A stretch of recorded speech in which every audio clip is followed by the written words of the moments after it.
Welcome to the Slowest Fast RC Podcast, episode 31. Today, joining us, the godfather of RC Podcast, the Truggy Elder, Lefty the Great, Keenan White, joining us up in the top corner. Thank you so much for joining us. We have so much to go on about before we get into all that. We're going to roll a disclaimer. Disclaimer. You're about to listen/watch a podcast hosted by a group of friends who tend to use vulgar language and profanity, and also enjoy pounding adult beverages. Viewer discretion is advised. Lastly, we may be making some bold statements. All views and statements made in this podcast do not reflect the views of any sponsors, guests, followers, or any supporters of this podcast. So be cool and don't get offended. Thank you for watching, and we hope you enjoy.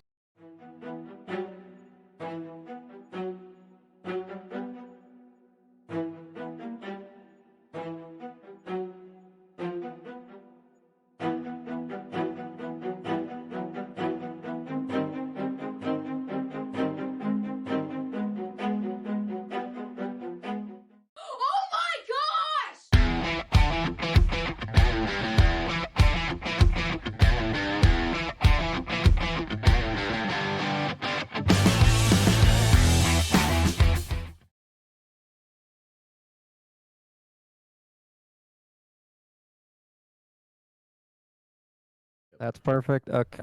And we're back. Taylor, And we're back. take the floor. So we had a little thing called a point series, the Slowest Fast RC point series. And who, other than Keenan, Lefty the Great, knows the most about point series and was the originator of it. And we took the whole idea pretty much from you, and we just wanted to continue on, put some effort towards it. So we want to talk about series first.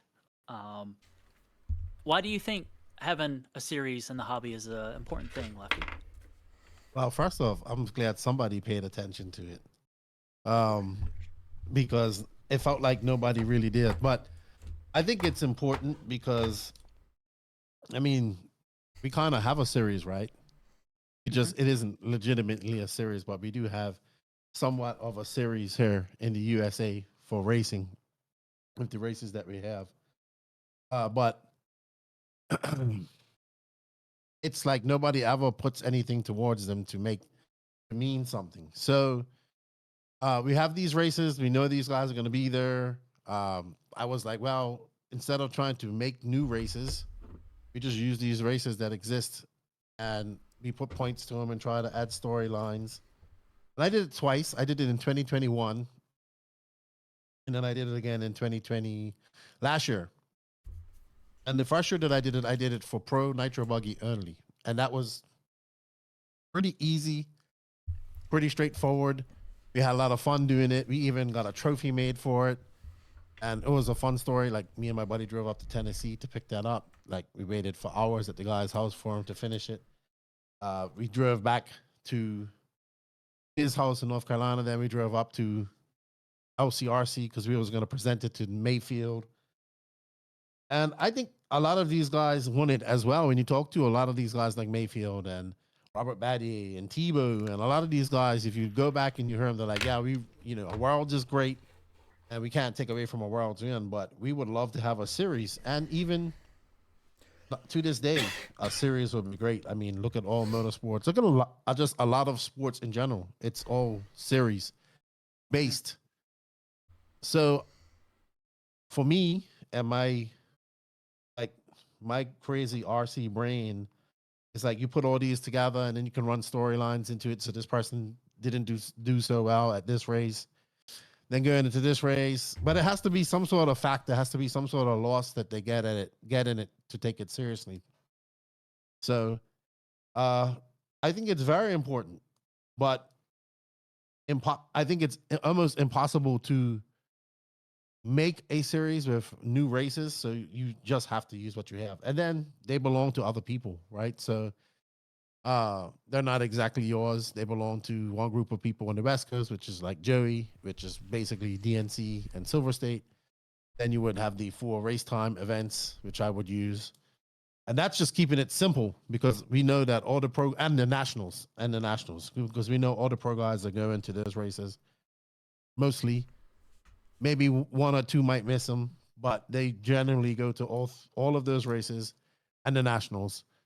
And if it's a world juror, maybe you include that. I don't know, but I mean, we have it, but we also have to have these guys to be invested in. It has to be something for them, right? So that's what I've learned in RC is that it has to be some benefit for them to get behind that and support that. I mean, we even see it in the INS that we did this year for J Concepts, and the goal is to kind of hype up the points and create more storylines into it. And we had to start from a little bit of information from the previous year, but then we built up storylines as the as the series went on to the end at Hoosier, where it came down to I think in two-wheel drive between Aiden and Brock. And that too is right now, that is the only really international or national series of 10 scale racing going on, off-road racing going on in the world. That the INS race. That's crazy to think that. Like, Yeah. To realize It's the that. only Oh, one. That is what it is. But maybe that's what kind of drives a little bit more the hype of it, because I feel like the last couple races there was a lot of hype between INS, and even as a person that obviously I'm an RC racing off-road fan, I'm not big into 10 scale like I am following the 8 scale and all that. But you know what? I started following it a little bit more because there was a point series and the hype going in the last couple races. So Yeah, and I wish we could do that for 8 scale. I think we can. Obviously, you guys did. I've done it, but we really need the support of the top guys because they need to promote it, and it has to be some benefit for them. I learned the hard way trying to do it for everybody was a little bit difficult. Was really what turned me right off it in 2024. And trying to include races, you just got to be kind of blunt. Okay, these races aren't as equal in the level of competition as this race, and intermediate at this race is different from intermediate at that race, so it shouldn't be included. And so that kind of messed up a lot of things in 2024. So, and to be fair, I get it. I think it's cool that people should have points, but I think it just has to be those races as well that I mentioned, right? Because those races are pretty much equal competitiveness in the intermediate and sportsman classes. People aren't going to go up and down. They're going to go to those classes. They're going to do those same classes at every one of those races, and that's where they're going to be. So it's a lot, and then all that takes time, as you guys know. It takes time to do all the math, get it right, make mistakes, make posts, and make mistakes, and then you got. I made one mistake, and it was Camden Lime that caught it too, and which, touched me because I'm like somebody at his level, like a top tier pro, paying attention to it. Where sometimes I felt like it was just a thankless job doing this, and we'll get into that just a little bit. But it's like I'm doing all this work, and I felt like no one's paying attention to it. And then I posted, we planned to post, Alex, and then Camden reached out. He's like, "Hey, this isn't right." I'm like, and then I checked the math and everything. I'm like, nope, there was an error. So. And then Dakota Fenn's mom put out a request too. I have that to go into. Sorry. You guys hit it big when you get that. I get it. Yeah. I get it. So who won ours? It was Mayfield, right? So if we see him at Motorama, what are we gonna do? Skipping a little ahead here, Dave. I'm right to the end. It was Lefty. It was right about this time last year when you were saying you were done doing the point series online, whether it was an episode or a live chat. I can't remember what it was. And there was a lot of discussion about it and how much work and stuff you put into it. And it is kind of like a thankless job in a way. And then I said to the 3 other guys on this podcast here, I was like, you know what? Why can't we do one? I knew at the time it's not going to have the traction and the views on it like you have at the moment. But I was like, yeah, our local crowd or whoever wants to pay attention to it, maybe 1 or 2 pros happen to glance at it or something like that. It's just doing our due diligence and just trying to promote the sport and the hobby in a good way. And then I thought we could also do a little side bet of chassis manufacturers, because I thought a lot of people kind of like a entry-level sportsman and all that, they always root for the brand that they run themselves. So we did Nitro Buggy only to make it easy, and then chassis manufacturers as well for all the Nitro Buggy A-mains. And then originally, we wanted to do a couple races locally, like Mugen Challenge and all that. And we knew that it wouldn't attract all the pros, but we kind of wanted to have it more a little bit of Northeast type flavor till you and I had a chat a couple times. First, you're like, why no drops? And then I wanted to award the people that showed up to all of them without thinking, some are just gonna be hard to make for certain people. So I really wanted to award the people like the Adam Drakes and all that, because in the beginning, Adam was in the top 5 quite a bit. He's not a top 5 podium finisher, but he does well enough to get points at each race that was putting him in our top 5. And then it was after about the 3rd or 4th race, Dakota Fenn's mom, like Davey said, did reach out to us and ask why you're not doing a points drop. And then it was the same, like a day or two after, you're like, when are you going to do a points drop? And then I was like, hit up Alex and Uncle Mike in the chat, and I was like, hey, I think we need to do a points Got to drop. readjust these. Yep. So then we ended up going back and doing the math for everyone. And then, of course, a couple of the Europeans and stuff that showed up and all that. They were harder to add up and all that. And then, you know what? I even skipped ahead. I didn't even say all the races that we did count in ours. Jumping ahead a little bit. So we ended up talking, and we ended up including in our point series SIC, DNC, PNB, Silver State, Thrower Fuel Net, Wicked Weekend, and then AMS were all of ours in our series. Were there any that you thought maybe we did No, not that's all include that that we I should? That's all that I would use Yeah. as Yeah, well. Those are just all perfect for what Those are ones that all the top guys are going to be at for the most Pretty part. much. And if some other races do get to that level where they got a good group of those guys in it, they can be lumped Sure. into there. Yeah. Which can happen. Definitely. Yep. So, but those are the major races. Like we have them. I mean, one has rules and tech, which is DNC and Silver State. They have that. And Uh-oh. one, Uh-oh. yeah, Nope, you're back. Yeah, it must. I don't know if it's my internet that's going in and out. If it is, I apologize. It's okay. But we have Could be Alex's internet. then we have the 4 race time events that are no rules, open practice except AMS, and then of course nationals is what I like to call the heartbreak race. Because where you see really at. We had a couple locals go to that Had did their have hearts their hearts broken. breaking. Yeah. It happens. It happens quite a lot. Maybe we should have Cash back on. We never had him back on, and maybe that could have been an episode His talking heart was about. I wasn't gonna throw him under the bus like that, Davey, and say he had his heart broken. Jeez, Davey. We put it back I don't together know. since. I didn't even know how he did. I never It's even back talked to together. him about it when I would see him. It's back but together. It's a At hard least it would have race. been a perspective. It's best not to Hard just race. bring that up. Okay. It's hard. This is news to me. But Lefty, do you think a point series is only best met for the pros? Or what about sportsman, intermediate, and stuff like that? You and I have had this conversation privately, but I'd like you to just touch on that. I think it can be because they seem to be the ones that carry it, right? I remember when I started it, those were the guys who were posting about it, like, oh yeah, look, 15th in the NNRC, or 5th in the NNRC Cup. I just screwed up by including those races where I didn't, I just didn't anticipate. I should have anticipated that guy that runs sportsman at PNB is going to jump up and run intermediate at Peach State, which is just because of the level of competition there. And but so then, what if a couple others don't do that, or they stay in, intermediate? Yeah, and then versus that caused sportsman and all that. That caused some of that. Can't. So Yeah. Guys stayed in those groups because they wanted the points, and I was like, oh, that's not how I wanted this. And I just kind of backed off it, and hopefully somebody will do it again. Maybe it will happen again. You guys are doing it.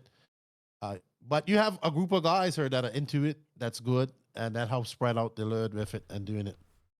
And you We guys also keep out have of- through LCRC, they do their own series for their Okay. 7 events, or 6, excuse me, because it's only the first 6.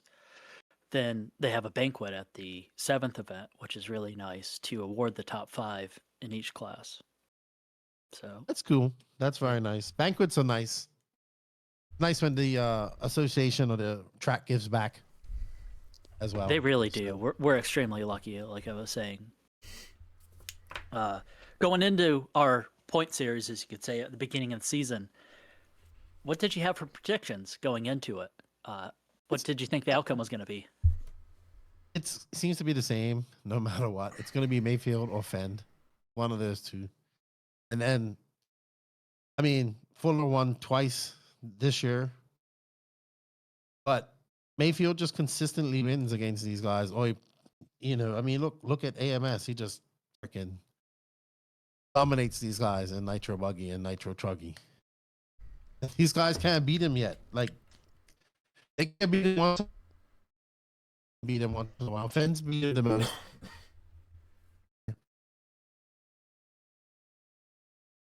Oh Yep. no. It always seems to be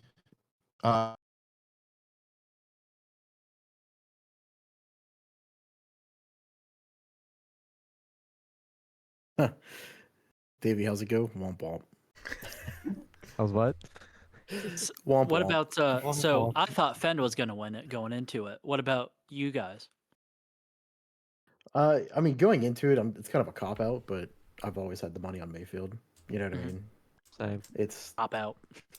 yeah. I mean, it's so hard to bet against the dude Default. while he's still If actively if racing. Fend wouldn't have had a kid and had to miss a Yeah. couple races, I mean, I don't know about the math. I obviously haven't done the math, but I think it could have been Fend on top. But my money was on Mayfield. Fend in 2024 was so dominant on the TLR car that we all kind of knew was not quite Meh. there. Yeah. And then going in to a new chassis X-Ray and knowing how big the X-Ray team is and all the people that were going to help them, I thought Fend was just going to sweep the floor with their point series. Mm-hmm. he started out good. Then he had a He kid. started out good. Mhm. Yeah. Speaking of starting out, that changes life. Yeah.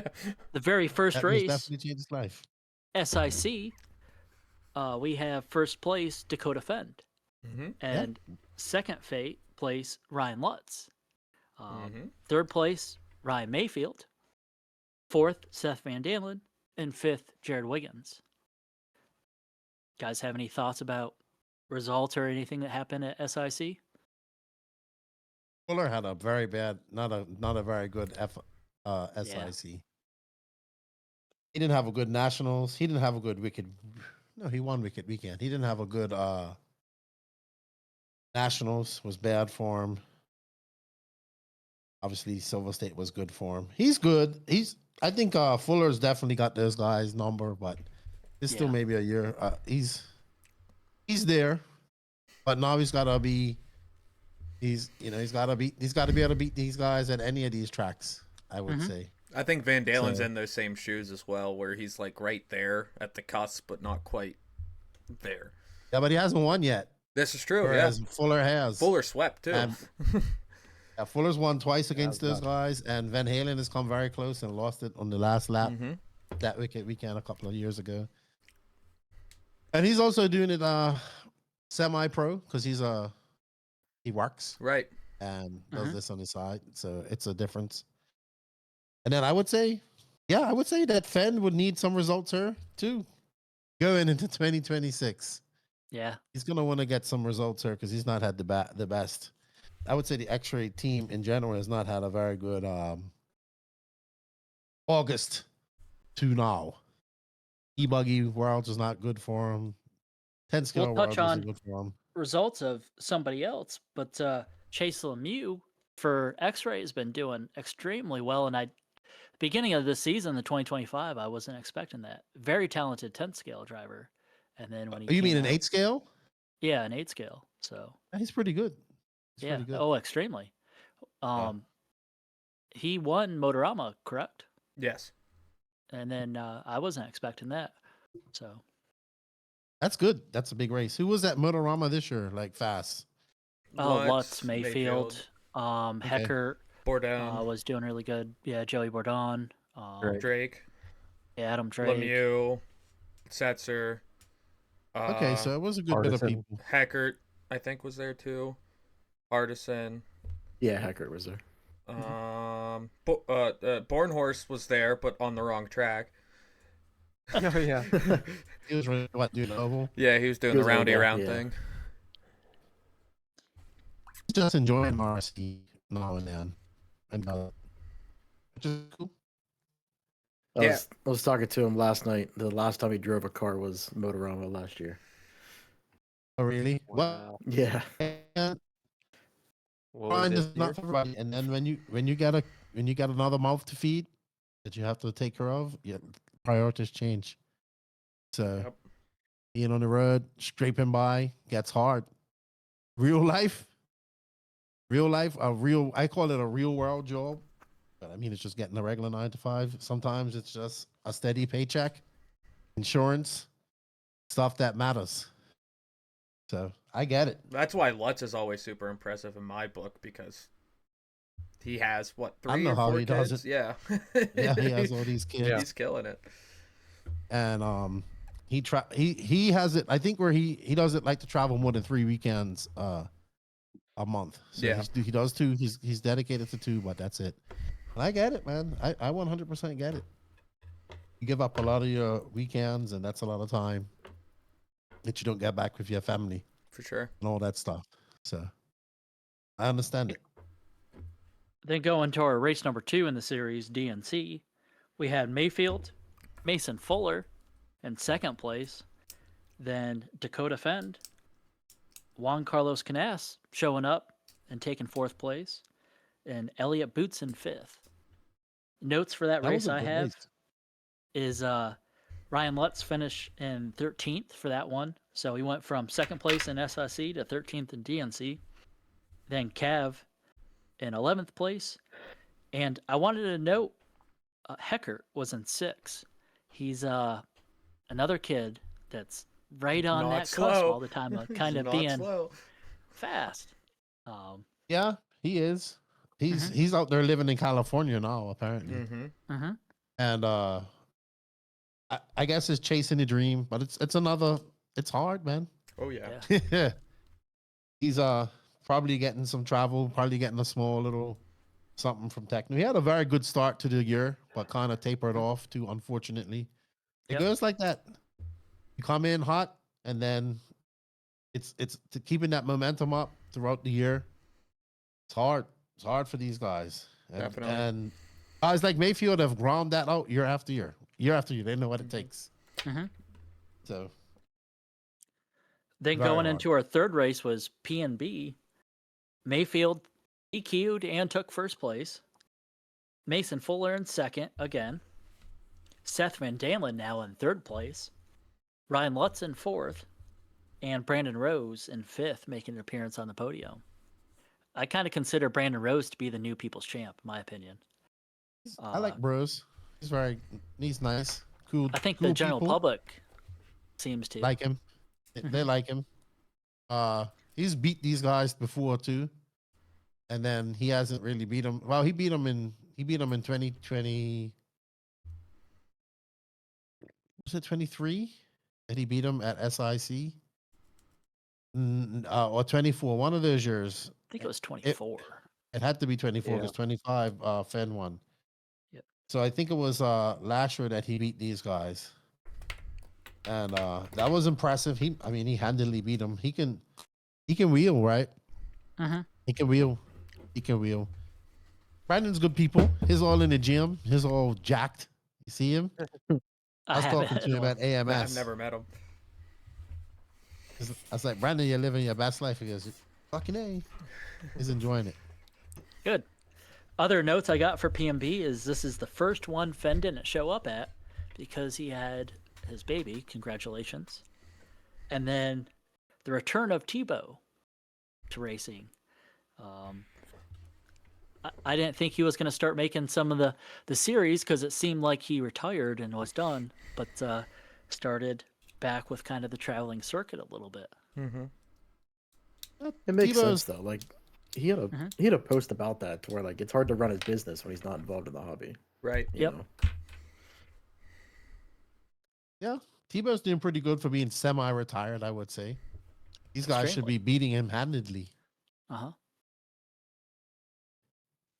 Then jump into our next one was Silver State. Mason Fuller, first place. Juan Carlos Canas, second place. Fee Long, no longer a little bump. We call him medium-sized bump, or we bump. need a new nickname. Adolescent bump. Yeah, adolescent bump. Preteen bump. And then Spencer Rivkin making an appearance for a 8-scale podium now in 4th place. And then Brandon Rose, again, 5th place. Other notes I have for Silver State, Fenn didn't show up. We pretty much expected that, I think. Yeah. Mayfield, not on the podium. This one, he just didn't seem to have a good one. He needed marshaled on a wreck, and the marshals didn't see him somewhere. I think he flamed out a time or two as well at that one, didn't he? And then he did flame out later, and then I believe he just walked off the stand after that. And then Mason Fuller made that a boring Silver State. He just walked away with everything. Yeah, it was. And then no Ryan Lutz. Ryan decided to take the weekend off, spend with family. Yeah. That's where that drop comes in handy. Mm-hmm. Yep. So, Fenn missing 2 of them so far. And then now here comes the Warfield Nats in Thornhill. What did you guys expect going into that? Saying people would win. Yeah. I thought Fuller would be a lot better, but he wasn't. Mhm. He was the biggest surprise, I would say. And then I thought Burrs would also be a contender. I mean, he did win a national title, but I thought he'd be more of a contender. Mhm. And I'm surprised that Little Bump didn't get in trouble for the bumps that he put on those guys. Those bump passes. He bumped Cavallari and Rivkin. Yep. Like ran right through him. And There I guess were a he few. did the right thing. There was a lot of harsh driving Mm-hmm. done at Warfield He Nats. he was rough. It was an exciting weekend of racing. It was extremely exciting. I'll go over the results. Dakota Fenn and Ryan Mayfield. So Fenn taking first, Mayfield in second place. Man, it was fun to watch them. Mm-hmm. And then Jared Wiggins in third place. Spencer Rivkin now in fourth, and Ryan Lutz in fifth. Notes I have is Roar is a pain in the ass to look up on their website for results of a previous event. Because as I was doing these notes last week for all the results and all that, I thought I could just go to Roar's website and just look up. You got to go to Live RC. Oh, yeah. You would think that the Roar Association would have it. So Yeah, you could the just go to their 24, website and look. 23, 22, something like Yeah, that. but no. And then I thought it was a pretty good race. So we were at LCRC that weekend for a race, and I think it was hot. So we were in the shop, and Kevin had it on It was the ProTech. big screen TV, and we would keep going in the back. And then all of us towards the end, we got to a point where we got most of the stuff put away, and we were watching Fend and Mayfield battle it out in the A main for a while. And then I think Krista was there, and Krista's like, "Who's broadcasting?" And she's talking, and then the rest of us are just like intently watching. It was good. I thought Mayfield was definitely faster, but he kept making way more mistakes than Fenn, and Fenn was just doing his thing, being Dakota Fenn. Yep. And that was like the last time that Fenn was really fast. I mean, it's a good time to be really fast, but Yeah. he just hasn't really been up to that level since then, unfortunately. Mm-hmm. Then we got 2 more races left in our series. Next one will be Wicked Weekend. Mason Fuller taking first. Jonah Wilson taking second. Third place, Chase Lemieux. Fourth, Camden Lime. Fifth, Jared Wiggins. Not exactly the top 5 I would have put money on, but No. top Very 5. nice top 5. I forgot all Yeah. about that. I forgot Yep. all Mhm. about that. There was quite a shakeup because Fee TQ'd it. And notes I have for this are it was an awesome showing for the MP11. Yeah, this was the debut, right? Yep, this was Yeah. the debut for Yeah. the Kyosho MP11. And between Lutz and Fee there, and Fee TQing it, I thought it was a great debut for Kaiosho. Mm-hmm. I would And, agree with that. Fee flamed out, and Mayfield was up to third, but then lost a tire, is what he said in his race report. Fenn flamed out when he thinks he hit a rock on the second lap. And he was never a factor after that. Oh, I think that's Never a factor. yeah, because Chicky was pitting Fend, I think, during that I race. believe so, And yeah, he yeah. like landed on somebody and like shock tower or like rock flamed out his car in the first lap or something, second lap. Yeah. Yeah. And then I think just Fuller was just more confident than them guys. Fee looked early out like he was going to do well, but then that tire Mhm. came off and stuff like that. So it was impressive. And then Jonah Wilson was very fast. He's very fast, very underrated young talent right there. Is- Who else? Camden Lime too, getting fourth. Yep. That's good for him. So, yeah, Is a young podium. Fee's pit guy, that's his dad, right? That's his dad. I understand, but sometimes I think his dad's a little slow. I think he would benefit from having a mentor of Yeah. sorts to do that for him, and then his dad kind of chill out, because somebody that's gonna calm you down and talk to you throughout the race, and somebody that you can't talk to. You know how father-son relationships are. Like the sons are fucking off the dads, the dads are fucking off the sons. I'm not saying that's how they are, Yeah. but there's that pressure on there. Maybe I think that's where they benefit from having somebody. Like if you look at all the great guys like Runafalk, he had Adrian Bartine and his dad, right? Mhm. And these guys have had their mechanics through the years to help them out. Saxton with Rivkin, even though I think they have a father-son fuck each other off type of relationship. Yeah. Yeah, I think if he can have that and somebody just probably helping him out there, he can do some things. He's got a fast car. He's definitely fast, but it's putting that all together. I mean, Mason Fuller has taken years to win 2 races in a row, Pro Nitro buggy. So not in a row, but you know what I mean. He's been made in years to win that big Nitro buggy race, Mhm. and he did it 2 this year. So it's difficult, man. You gotta unthrone the cake in order to sit on his throne. Yep. And Mayfield's just like, hey, I might stand up for a little bit, but then I sit right back down on it. So you guys keep on trying. And then we had a long break in between Wicked Weekend and AMS. In between that, we had E-Buggy Worlds go on, the 10th scale Worlds, Mugen Challenge, Sit Cross, Georgia Peach Classic, and then the Vintage Race. So there was quite a bit of racing, not enough where it was Pro Nitro Buggy and it would fit within our point series, but everybody was off doing other races in between for a little bit. Mhm. Some good races to watch. It was. And then AMS is big again this year. Wicked Weekend was the biggest Wicked Weekend ever, and AMS was big again this year. Even though it's Yeah. capped, it still gets, I think it was a 400 and something entries by the time you fill heats.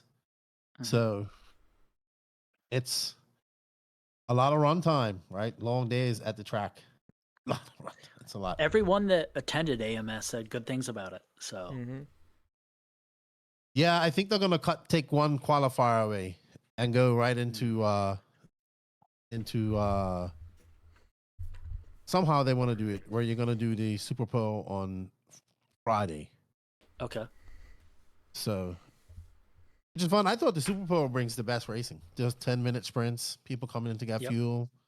I enjoy it. It's the one AMS. Sorry, it's the one race that has races like the rest of the world, like DNC and those like. So it's cool, but it's long. Don't get it twisted, and you got to be there from Wednesday out. So it's a little bit different from some of the race time events, which people kind of make very short. You know, come in on a Friday, leave on a Sunday. Yeah. Long weekend, got to have a lot of vacation time. Yep. So. And then be back home or be at work on Monday. Yeah. Mhm. Monday's a killer. Yep. I hate that Monday. Then, last race in our series, AMS. We had Ryan Mayfield in first, Juan Carlos Canas in second, and Burak Killick in third. Seth Van Dalen fourth, then Fee in fifth. And I wanted to touch on just JC3 in second and Burak Killick in third. And his brother Burkan was also in the mix for a little while. I loved the AMS race. I thought it was also very good racing.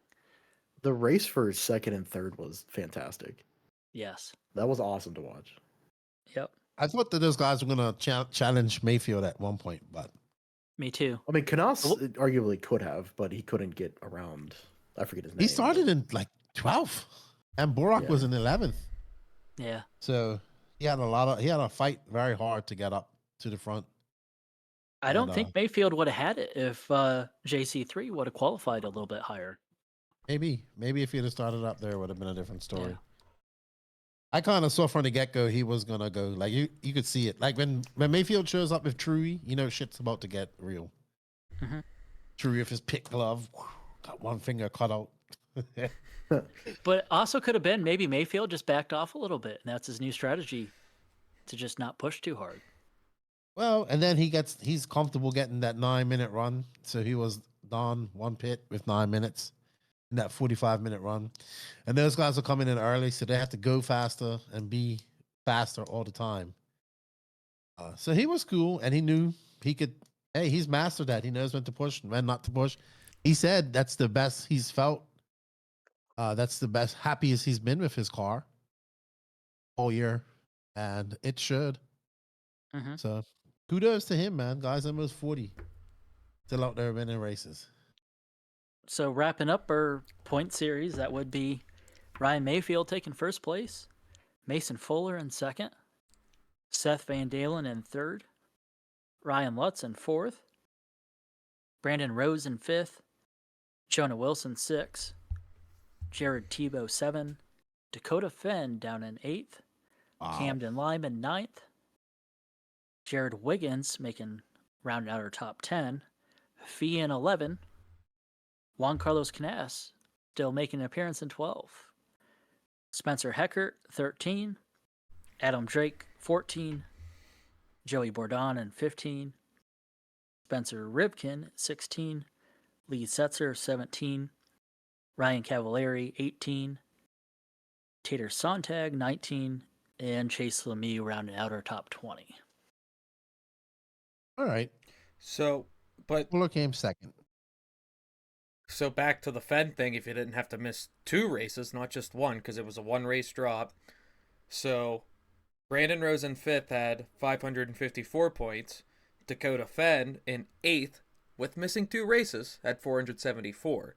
So if Dakota would have just not missed one of those races and made the A-main, he would have, actually, quick math says he would have been 4th ahead of Ryan Lutz, because Ryan Lutz only had 4 more points than B-Rose. So again, this point series for this season does not reflect Fenn's finishes. It just reflects how Fenn missed 2 races because, life happened and you got to take care of life and family, which everyone understands.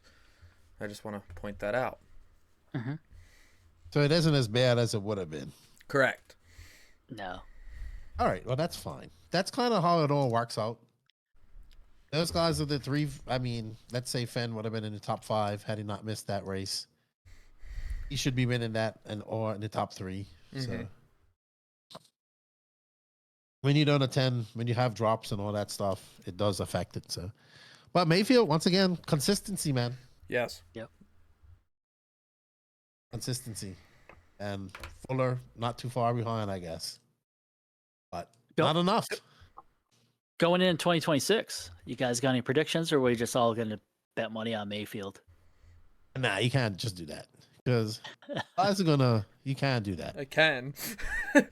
You can, and you might, you can. definitely win something. You should win something. Yeah.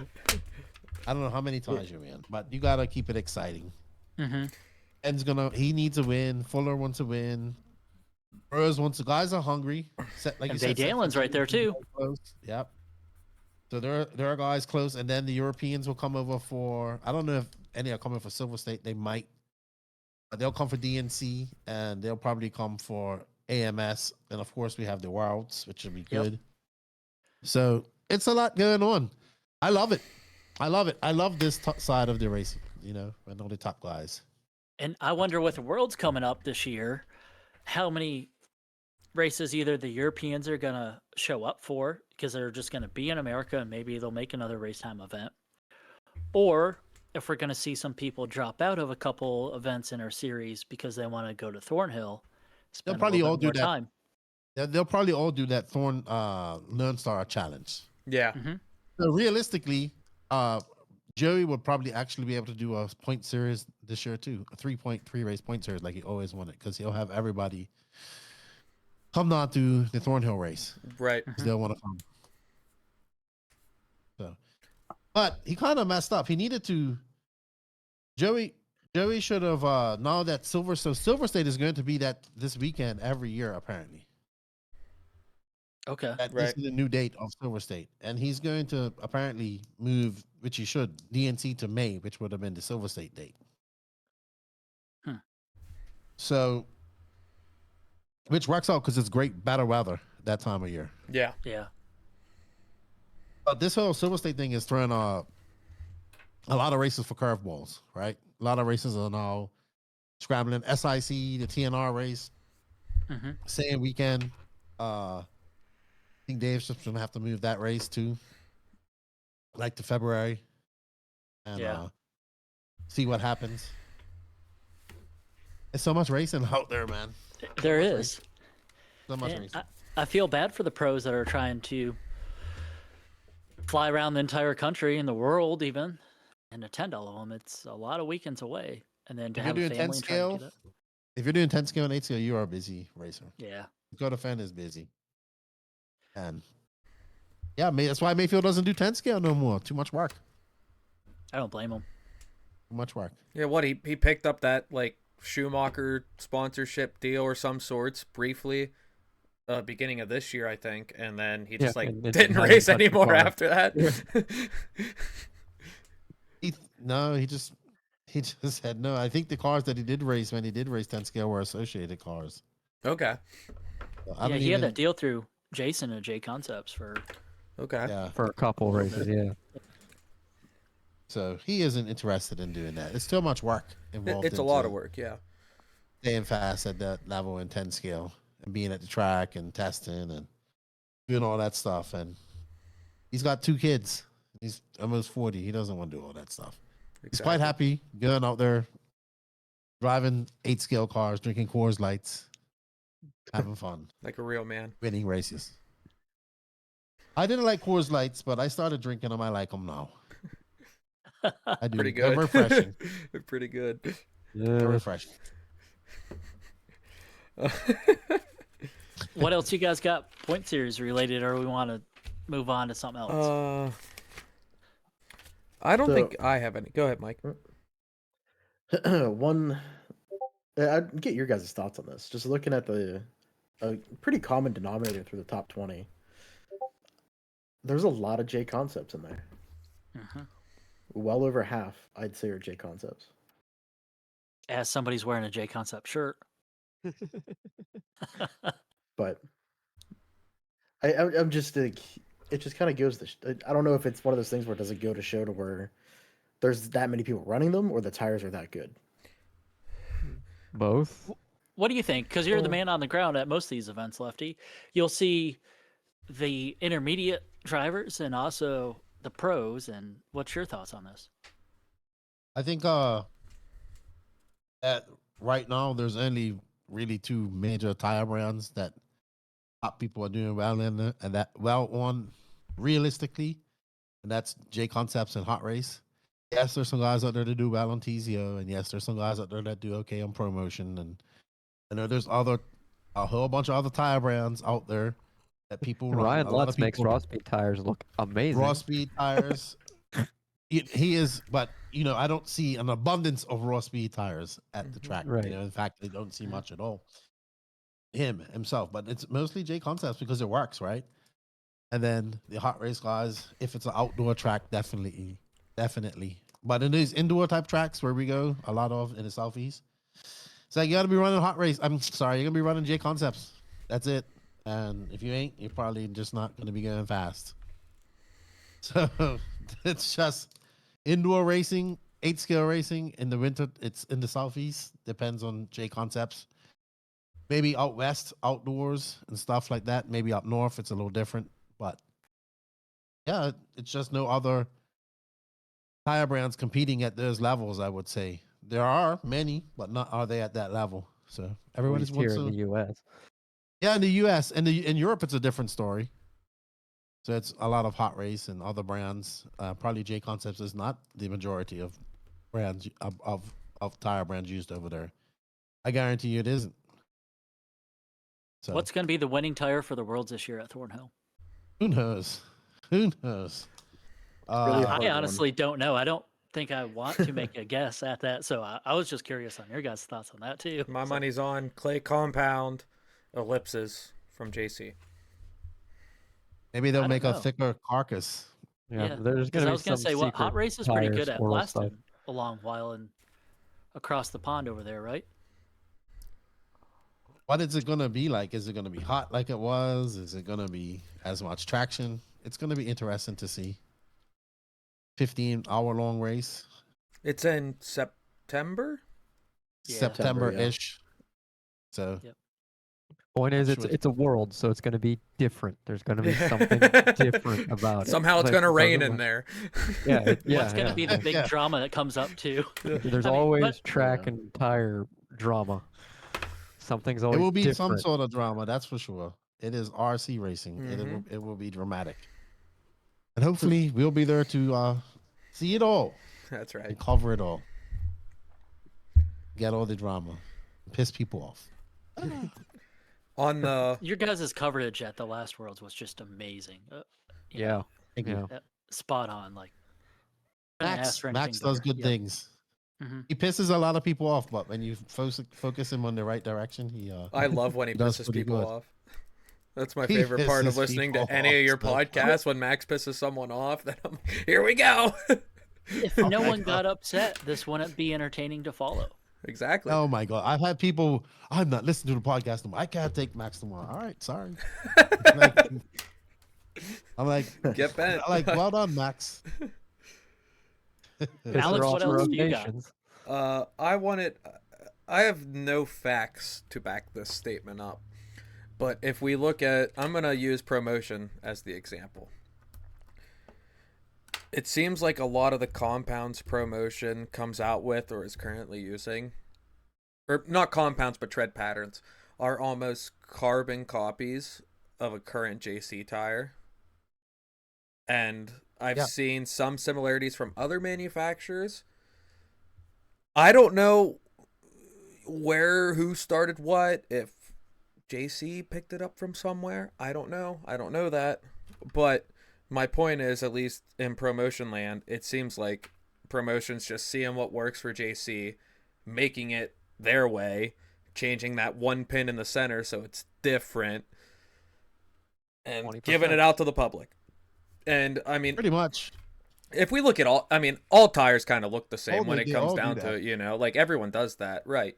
But when it gets back to what Taylor said about how it seemed like JC was in the top 20 of our list, they're kind of doing really good, and it seems like everyone else, in my view, without having anything to back it up, is just kind of seeing what works and then changing it a little bit, maybe for the better, maybe for the worse, and joining them. You know what I mean? Yeah. There's a lot Copycat. Yeah, more but what to Jake- that though, because like you can copy the tread pattern verbatim, but if you don't have the same rubber, Oh yeah, yeah, you know. exactly. And what JC's done is built their brand up immensely. Yes. Right? So that's why they can sell things for like I think that carbon fiber pit board is like $200 something, right? And people go out and flock out and buy that thing because it looks cool. Yeah, JC's the snap-on of RC Yeah, when it comes to they've- tools and stuff. They've become a popular brand who support lots of top racers, lots of races. They spend a lot of money. It's Um, almost like you think of it as default, like when you think of like anything like a buggy, like an 8-scale buggy or a 10-scale buggy sitting there, like at least in my brain, there's a JC body on it and probably JC tires. Uh, Davey. GoPro's overheating. I mean, out of all of these and the many years that I've used Discord, this is the first time I've ever had something like this happen. So Yeah, that was weird. Davey is still gone for me. Everyone else Yeah, is still gone here for and me, too. alive and well. yeah, I'm here. Davy's still Yeah. fine. I have everyone else just fine. Davey's frozen. I don't remember where we left off at. I hate when that happens. Oh, Davey Oh, there disappeared. goes Davey. Okay. Davey was Uh, talking about a car sitting on a table and the default being like J Concepts everything. Yeah. Mike, I don't That's want what to it throw was. you under the bus, and you don't have to answer this question, but I was going to ask, or at least confirm, your thoughts on ProMotion. It was hard to say the actual word of it. Their rubber compared to J Concepts. Are they different, or how similar are those compounds? I They're have not no even idea close. because I've never even fucking really powdered them side by side. Hello, We have Gotcha, Hi, Davey. I'm back. Yes. Okay. I don't know what that was. Taylor, from experience, they're completely different. Oh. Mhm. They're not even remotely the same as far as traction. Yeah. Like you can run the same tread, and they're completely different.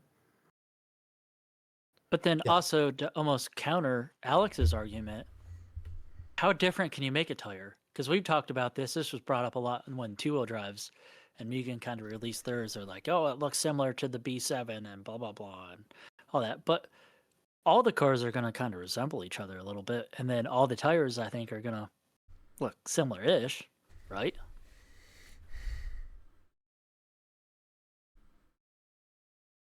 Are we recording again?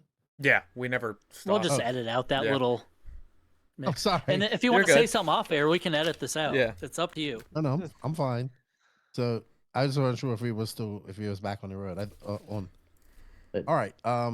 So you asking me that question, or was you asking Alex? Anyone that wants to jump in, open conversation. Go ahead, Lefty. I think you're right. I think that's why we're seeing so much copying and so much. It's so easy to do it nowadays, right? And you might as well just follow a winning formula, something that does good. You don't have to put the RD into it to do it. Get a compound right and copy it. I mean, it happens in all forms of RC. It's not just tires. It happens outside of RC. It happens a lot in RC. One of my good buddies is like, oh yeah, let's see how long this is gonna take to get copied. And he brings it out, and then it's like, oh, okay, this long or whatever. I feel like So, Tony says that it- all the time. That's exactly who I was thinking about. Oh, too. yeah, okay, yeah. So, so it's and everything's kind of been discovered in RC. You're not gonna do nothing different. You're coming out like there can be so many titanium shops that make titanium, and there can only be so many tire shops because eventually you start giving away your product, and chassis become the same, and then you copy what's working and don't put no effort into it because you're just trying to fill a hole in a market. And we're not focused on the real thing, which is getting more people to do RC racing. We're just trying to get what we have already and divide it even more into more little pieces so everybody can eat. So it's really difficult, right? So all these companies have we have a whole bunch of companies, and then we have these bigger companies that put a lot of money into it, and then we have the smaller companies that don't really have any skin in the game, and they come in and they do a lot of things. And I know because I'm in that small company that's in there doing the chassis and giving deals to everybody when I work for JQ Racing, and then you realize why you did that, and then how it also damages your brand. It's a lot going on. I've been on both sides of all of these equations, giving out deals like candy, and then seeing what that does to your brand when you give everybody a deal and everybody the best deal. That's not it. It sells product, but is it the best way to promote your brand? Let's go So- deeper into that because it's a question I had for you, Lefty, is I wanted your Right. thoughts on sponsorships and deals, not at a pro level, but at like more of an intermediate level. What are your thoughts and opinions on that? So I remember when I first got my first 50 off deal, I was so excited. it was probably 2000. Shit, it had to be like 2008. And it was this guy, Alan Barton, had these OCM cars. They were like Mugen. They looked like Mugens. They were pillow balls, but they were made by OCM. And he was bringing them in, and it was like, yeah, man, I'll put you on the team. And I just got back racing on her in the DR, and I was all excited. And I was like, cool. And I bought two right off the bat. And I was like, well, two cost me, like, it's not really 50%. Like, but in my head, I didn't really want to believe that. Like, I'm like, oh, yeah, that's a good deal. So I've been on that side to feel that. And then I think I stayed with that brand for maybe a few months, and then it kept breaking. So I was like, all right, this isn't working. I'm going back to what I know. So I feel that adrenaline from that. And I understand why these companies do that, because, it's such a big money moving situation for these companies, especially every year around this time, So like the whole silly season thing, people moving, that's a big shift that creates a lot of money. Just like a lot of these big races create a lot of money in the industry as well for these manufacturers. So they're out there basically trying to get from one pool of RC racers, give you a reason to leave your team and come over and switch to this team and do that and do that. And at the end of the day, we're just kind of chasing the same people, right? And trying to give them a better deal, or wait until they get upset with that team. They don't feel they got the support that they needed, and then they get upset and go over her, and they go through this brand because it feels great and it feels good. And then eventually something doesn't go right there, and then they don't like it, and they go to the next one, and then the next one, and then it's just a revolving door. Then they run out after 5 years.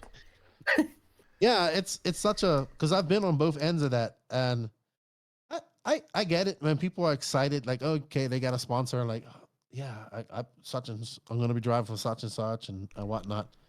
But it's definitely doesn't, in my book, sponsorship doesn't equate to skill level anymore, and it doesn't equate, like, it obviously doesn't have the glory attached to it that it once did. But I mean, it's the norm now in this industry. So the manufacturers cater to it. And it's like, I'm not going to try to piss in somebody's cornflakes when they're all excited about getting the first sponsorship. But I think it also adds a lot of pressure to that person who does it to do well, and they want to move up that ladder and do that stuff. And I'm like, look, man, you just enjoy it. Like, you're 28 years old with 2 kids. You are not going to be a professional RC car driver. You are not. You are not. Like, and I'm sorry to tell you that, but you're not. And I see a lot of people that come up with that glow, like, yeah, like, no, you're not. You're not. You're not going to do this. If you're not doing this at 19, at 18, 19, and out there traveling to these races and get paid to do it, you're not going to do it. And that's a hard pill for a lot of people to swallow, I think. I'm ready to pee on somebody's cornflakes, so I want to call out all the people that are sponsored at like an immediate level, and I want to see them do better. You mind Not your on business. the podium. Yep, not on the podium. I don't care. But I think they should be doing more to promote the brands online. There's a couple, and I'll shout out like Miss Bella there. She does a lot. She does YouTube's unboxing videos, things like that. I think there should be more people. Cash does a lot. Yeah, Cash Shout Berry out does a Cash, I'm lot sorry. to promote who he's sponsored by. Always posting them, advertising them. And shout out to Chris, because I think he's a big effort behind that. I'm So, sure. Chris, thank you for Cash's promotions. But I think more people, if you're going to be sponsored, you should be doing more to promote sales of the brand that's sponsoring you. And that's the whole reason that you're sponsored in the first place, is to... It's a business transaction, right? Yes. Yep. So make that a business if you want to keep your sponsorship or get sponsored or end up being higher tiered. Because we can go back to Adam Drake or something like that. Somebody that, although he is kind of a mainish, but he is like a face of RC because he is behind the camera all the time promoting it online. Mm-hmm. He's great technical support and all that. Like, I don't know. It makes me mad. Well, Lutz is in I that think same people boat. should do more. Lutz is in that same boat. Jacob Hardison does an amazing thing with adrenaline and his whole that's deal. Great example too. Yeah. I mean, there are a good group of people that are doing that, but there's, like you said, a lot on the lower level that just kind of take the sponsor and run. I don't care if you're getting just 10% off, 15% off, whatever. You agreed to a contract or percent or to represent that brand, you should do more. Do better. That's Yeah, and how I'm ending this. Do better.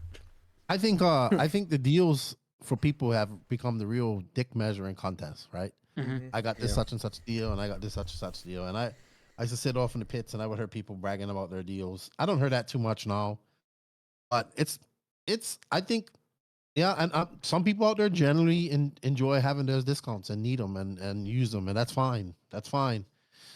But I I I see all through it. Like I see when people come and they got you can see it in their eyes, like they just got the first sponsor, and they think they're on the way, and I'm like, just pump the brakes, buddy. Just enjoy RC, like just enjoy RC. There's a whole different level of everything outside of where you're racing right now, and go out there and see that, and you'll see what I'm talking about. So it's hard to tell people about things that they have never seen, right? But they may have seen a glimpse of it. Like a person that would say to me, well, such and such person Ryan Lutz came to my racetrack, and we was just one lap off him, or I was just 5 seconds off his fastest time or whatever. And I was like, yeah, but Ryan Lutz was just at your track having fun. There's nobody to push him. I When can you got use all him these for guys- example. I'm sorry. I was going to Yeah, say, but- working with Ryan quite a bit, there's a lot of times he'll show up to LCRC with prototype parts, and I'm not throwing any information I shouldn't out there, Ryan, or anything like that, and he doesn't even tell me too much, but there's times where I know he's testing something, and it's either going to work or it's not going to work, and there's a few times where it wasn't working very well, and then you should see a couple of times that he was at LCRC, and it wasn't like Mugen or anything like that, and he's going out on what tires I would have, as an intermediate, I would have Halloween race never gone 2024. out on. And this guy that it's just amazing how well and how easy he kicks the ass of like an amateur or like a top intermediate.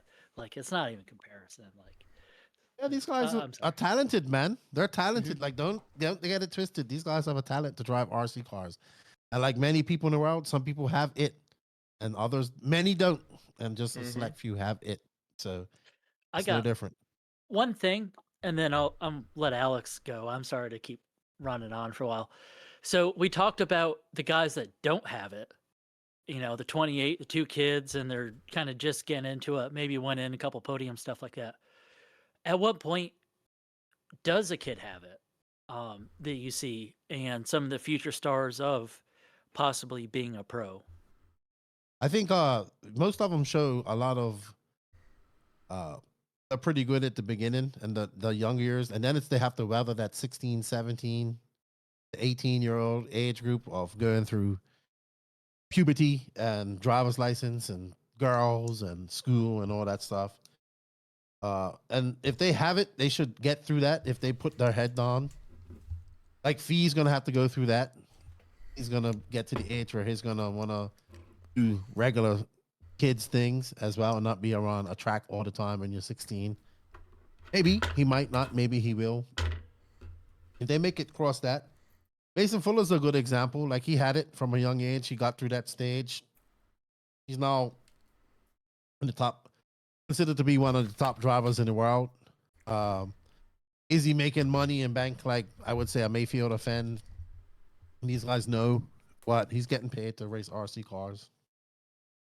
So, yeah, I think you just have it. I think if you're 25 and you're still not beating these guys or making finals, I think, and that's it. Like if you're not there by 25, I don't think you're gonna make it, man. These guys are fast. Fuller's what, 19, 20, and then we're talking about Fee. He's 15, and then you go over in Europe. These kids, like today, I was watching the last round of the Spanish Nationals, and that kid Adrian Parente, his first race ever on that Sparko, won. Beat really? Canas and all those guys this morning. I was watching it. I caught the last 15 minutes. Wow. And beat Canas handedly. It's like he's fucking 15, 16. So these kids are fast, and they're coming. The And they younger ain't one got. or the older one? He's the younger one. The older one's still running Techno. Okay. So he just announced that he's running Sparko, first race on it, and he kicked ass. So there's fast kids and fast people all over the world. If you ain't gonna be on that level, it's hard, man. It's hard out there. Think of your fastest guy in your region is like what, Screffler? Probably. Yeah. Well, Harmer maybe. Harmer, Harmer, mechanic. Schreffler, Harmer, mechanic. Yeah. There's Graph- Gray Heck that Ethan shows up Mechanic. one time a year and kicks everyone's ass, but Yeah, he beat. Well, That's the guy who beat Horn the other day, right? Harmer beat Horn. Harmer, Yeah. Does he beat Horn every race that he goes Well, to at a different track somewhere else? I don't think he really Harmer goes to doesn't go other anywhere tracks. else. Yeah, because of Exactly, his so work he's schedule and not, stuff. you know, yeah. yeah. Yes, he done good to beat Horn and he didn't give up and he won, but to go to another track, will he beat Horn? No. Exactly. That's But it's a and good point because technically- Harmer's on the same level as Schreffler, and they kind of go back and forth for the most part, I would say. yeah, but I'm sorry, can Mike? they go to another track where they have had no practice and do it? Like where they don't know Like the track like Schreff back can. of their hand. Yeah. Treff can, but he can't can compete track with 40 Aiden Horn plus. and these guys. You're right. Yeah, Yeah. He's not going to be beating Lutz or Mayfield or anyone. Yeah. Right, but And- Scheffler's a good racer. Don't get me wrong, very Yeah. good racer. He's kicking ass in 40 plus and Yeah, pissing 40 people off. Sandbag. It's like, The what? 40 plus What's was gonna impressive. sandbag in the though. 40 plus? It's like, what? Yeah. How can you say? Yeah. That was funny. That was funny Schreff's watching a your great guy. commentary on that. I watched that race. I think too. that pissed me off so bad. I was like, come on, don't be so Yeah. stupid. He's like close that to one. us. He pits just a couple down from us, and we had him on the podcast too. Awesome episode. Super easy interview. Great guy. We want to have him on again. Like, Yeah. I like Schreff. Schreff's a great guy. And then, yeah, Just he's like good. He's good people. sponsorship not dictating skill level, age does not necessarily dictate skill level either. Correct. And I want He's to very good. pitch on with what Lefty was saying, how when, kids hit that late teenage spark where they're 15, 16, 17, they start driving, they find out about, girls, and real life starts to set in. They got to find a real job or, go to college and Mhm. everything. I know, like, even from when I was racing 10, 12 years ago, like, a couple kids that were younger than me that when they got to that age, they stopped racing. That I'm still convinced that if they were still racing today, Ethan Ross is one of them. Davey knows who he is. Maybe Yeah, Mike yeah. does. But if he I know who kept he is, up yeah. with racing the whole time, I guarantee he would be, if he How would have nuts that started would be. traveling, I bet he could have been at the top level. Oh, Alex, there's another one too. Devin Chesney. Yeah. And then looking at the racers we have in our region right now, like obviously Gavin Yoder. He's 10, 11 years old. If he sticks with it, he has a chance at doing Sky's the something. limit. But also, like, I don't blame his parents if they, like, don't necessarily support the number one thing of his life being racing RC cars, because There's no money in it. Exactly. There's no money in it. Like even if you're not in that top percentile, you're not making money. and I would Like, love to sit life-changing down. money. Yeah, I'd love to sit down and do the math of the percentage of people that make their living off of RC racing compared to the rest of the population. It has to be like 0.0001 or something, if Oh, not there's harder. only like 10 or 15 of them. Yeah, exactly. You know. Out of the And then whole you narrow world. and then you narrow that down by how many of them do it by literally just racing. Yeah. That makes it even smaller. Yeah. It's not easy, man. We have to. It's a hustle, nonstop, 25/8. I say. Yeah, you're Yeah, completely right with that. Even with our little side gig of getting on and talking to people like we're doing right now, like it's a lot of work. Like behind the know. scenes, At you least- know how it is. Yeah, but at least you have people. So Yes. I do most of my work, Which is right? incredible. And You then do pretty much all of it by yourself. Yeah, because Max does a lot of the notes, especially if he's going to be on a show. I'll ask him to do me notes once in a while.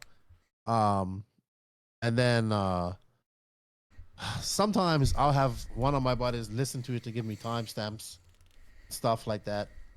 And then Will would do some stuff now and then. But mostly, yeah, I do all of that myself. And it gets, yeah, I like if I'm going to interview somebody, I just get some bullet notes. But if we're doing a whole show, that's where Max goes. Like he's like, all right, we recorded 2 days because my electricity went out the other day, and we recorded the next day afterwards, and it was like fucking 4 hours, and we didn't even finish. And it's like, I think we're gonna have to do this for the next one, and I want to redo the whole thing again. I'm like, yeah, I want to redo the whole thing because I changed my mind on this, and I want to talk about this now. So it's a lot, and then you go listen to that back and try to cut it all up and cut it into smaller sections, which has been helpful, and cut it into reels.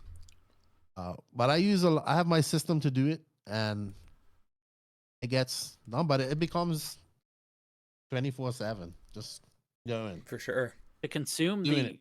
RC content and stay relevant and all that just by itself is like a full-time job. Yeah. Yeah, content creation And we're just itself. like a couple yoo-hoos doing it for fun and just gossiping on the internet a little bit. And then I started just consuming more RC content and more and more. And then taking our series posts, and then after every pro racer would post their post race report, taking our picture, going underneath the podcast page online, posting how well they did, telling congratulations, blah blah blah. Hey, you're in 8th place now, blah blah, and our point series and stuff, just to get it rolling and more eyes on it and stuff like that. And then the continuous Facebook posts to stay in the algorithm, and oh my gosh, it's a full time job, really. And then Yeah, there's man, 3 of us it's that do crazy. it. It's crazy. Yeah. I'm on the road. I don't get much done. Mhm. So Right. like, except when I'm at a race, and then I put up a lot of reels and stuff like that. But then I'm mostly working with the elite guys and doing work with them. Mm-hmm. But yeah, it is definitely a lot of work. I enjoy it, but it's nonstop. Like I don't think I've taken a vacation since I started working in RC, like a proper vacation. I have definitely Because never it's traveled. I always have with not you. traveled in, huh? Because it's always with you.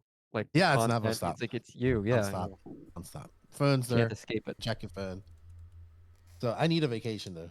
Definitely. I think since I started working with JQ in 2017, I don't think I've taken a significant amount of time where I haven't done anything RC related Wow. at some point. So Now, if you take that vacation, do you think you'll miss it? Say 8 Yeah. hours into your vacation and be like, Go "Oh, I through wonder what's withdrawal. going on Yeah. in Spain right now." I'll be right back on my phone anyway. Like, oh, what's going because on? that's Lifetime. That's what it is. It's on your phone. You know, you're looking at a Facebook thing, and I'm sure Yeah. half of the things you can do, like Taylor was saying, you can do on your phone. It's like, oh well, if I'm here already scrolling through and I see Ryan Mayfield's post about something or other, I do that thing I do when I see it. So it's like you never leave the job of, you know, social media-ness and content No, creation. you never do it. Never do. Never do. You're always on. You're always on. But it's good. Like it's just a hustle, man. You gotta make your money where you can, off wherever you can, and continue to do it. And it's like that for a lot of people in the RC industry, even these drivers. You know, like Robert Batty is a good example of that. He's in the hustle all the time. Oh, you yeah. know? He's Yeah. always had a business sense. So Tebow, you know, he's busy. Mm-hmm. Busy. These guys are. I've been with Robert, and I've watched him be on his phone and WhatsApp, because we use WhatsApp a lot. I know Americans don't use WhatsApp, but the rest of the world use WhatsApp. It's fucking awesome app. We use a lot. And when we was in on our tour of South America with Robert, he was in his phone 24/7, in his phone, wheeling and dealing, helping people out, doing this, doing that. Wow. I feel like Adam's like that too. Never sleeps. Yeah, I'm sure he is. You know. Sure he is. If you're in, he's probably busy too, because he's selling a lot of stuff. They're both selling stuff. breaking I in can't and that. imagine his eBiz machines just running nonstop. Or Yeah. they probably haven't had a Yeah. break since Wakes up you in the got with morning, he's got a JQ robe in and slippers and a 2017. cup of coffee, walks in, pushes the start button on an engine in the Evis machine, walks back downstairs or something. Oh, it ain't just one. Oh, I'm Yeah, he's sure got it's a not. few. Be a lot. Yeah. He's got a few, but that's what it takes. Yeah. And then he would, you know what he would tell me? He would be like, yeah, you know, I would get up because of traffic. He would get up and go to work. He would get up at 4, drive to Mugen, and go sleep in the parking lot till they open. Like, Wow. just because it was just too much of a hassle to be there for 8. So he would just go early. I got sleep in there, and I was like, yeah, people don't see that. Like, we're on the road. I was on the road for 6 weeks. It was go for 6 weeks. I Yeah, slept, that was a pretty gnarly story you were telling the last time. The truck breaking down and Mm-hmm. oh yeah, that all was that. crazy. I can see how people get stuck in small towns in America and never leave. Like, hey, my car broke down here. I had no family in. No, I became part of. A resident. Yeah, I just ended up staying here for the rest of my life. But that's just part of it, and it's been fun. I'm not complaining. but it's a lot of work for everybody. For sure. And It it's you almost guys' sounds like hobby. that needs to be a show. Like it needs to be a reality show. The Elite RC Productions. Just Yeah. you need to have a camera That would following be you great. around. Now would be a Lefty lot and of Lance are swearing. stuck in the middle of nowhere. It would be a lot Tune of in next swearing week. and a lot of use of the word that begins with a C, because I'm a frequent user of that. And I call Danny Paz that a lot. I was gonna throw Danny out there, and I was gonna be like, and on next week's episode, we see Danny fight off a bear as their truck's broken down. Oh man, me and Danny Paz we argue all the time. Well, But like friendly Keep posting it online because it's great to follow. Yeah. He's such a cheater, Again, though. more of He's this a job. See, now you're just giving him more work there, Taylor. Come on. well, from here, I say we take a quick commercial break because I got to use the little boys' room. And then when we come You back, got the whole bar over there. right? When we come back, we're going to pump the brakes and get a little deeper into the life of Lefty. So here's our friends down at ACS. Davey's here. on scene. Is Tony there? No, he is not. They did same car. Colleen's here. Yeah. Colleen, Oh, hi, come say Colleen. during the commercial. Colleen, do you want to come do your own commercial? I'm going to roll a It's commercial. the time for the. So, how do you hobby? At ACS Hobbies, we've got everything to fuel your passion and spark your creativity.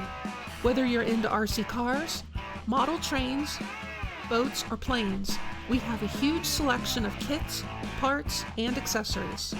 Need paints or tools? We've got you covered. Test your skills on our RC crawler course or race on our oval track. There's always something fun to do. Plus, discover an awesome range of games for all ages. ACS Hobbies is your ultimate destination for hobby enthusiasts. Visit us today and start building your next adventure. And we're back. Hey, wait, he's coming. Wait, you see a shadow? I saw No, movement. I saw an elbow. I think I saw an ankle. Put your clothes on. Well, while Mike is changing his socks Putting or his whatever. clothes back on. Yeah. Lefty, I have a fire round for you. I have a few questions, more personal life, non-RC, and then a fire round for RC, and we'll go from there. Okay? Okay. So, you're super big into action figures and stuff, right? Collecting them. Mm-hmm. Do you have a favorite one you have, or one that you're desiring to get? I have many that I spent too much money for, and then they came out a lot cheaper. I have a lot of a very eclectic taste in my action figures. So I have various different genres. I have Marvel Legends. I have Star Wars because I'm a big Star Wars fan. I have the new GI Joes, old GI Joes, Street Fighter. So I just kind of, if I see something and it's a good deal, I buy it nowadays. I don't go crazy. Okay. So I wait till it's a little cheaper nowadays to buy it. Fair enough. Now, do you have a favorite superhero? I like Star Wars. I want to be a gray Jedi. Okay. I want to be a touch of the dark and a touch of light. So that would Awesome. be me. Awesome. Okay. Depending on what kind of mood I'm in for the situation. it Yeah, might right. be, well, it might be good.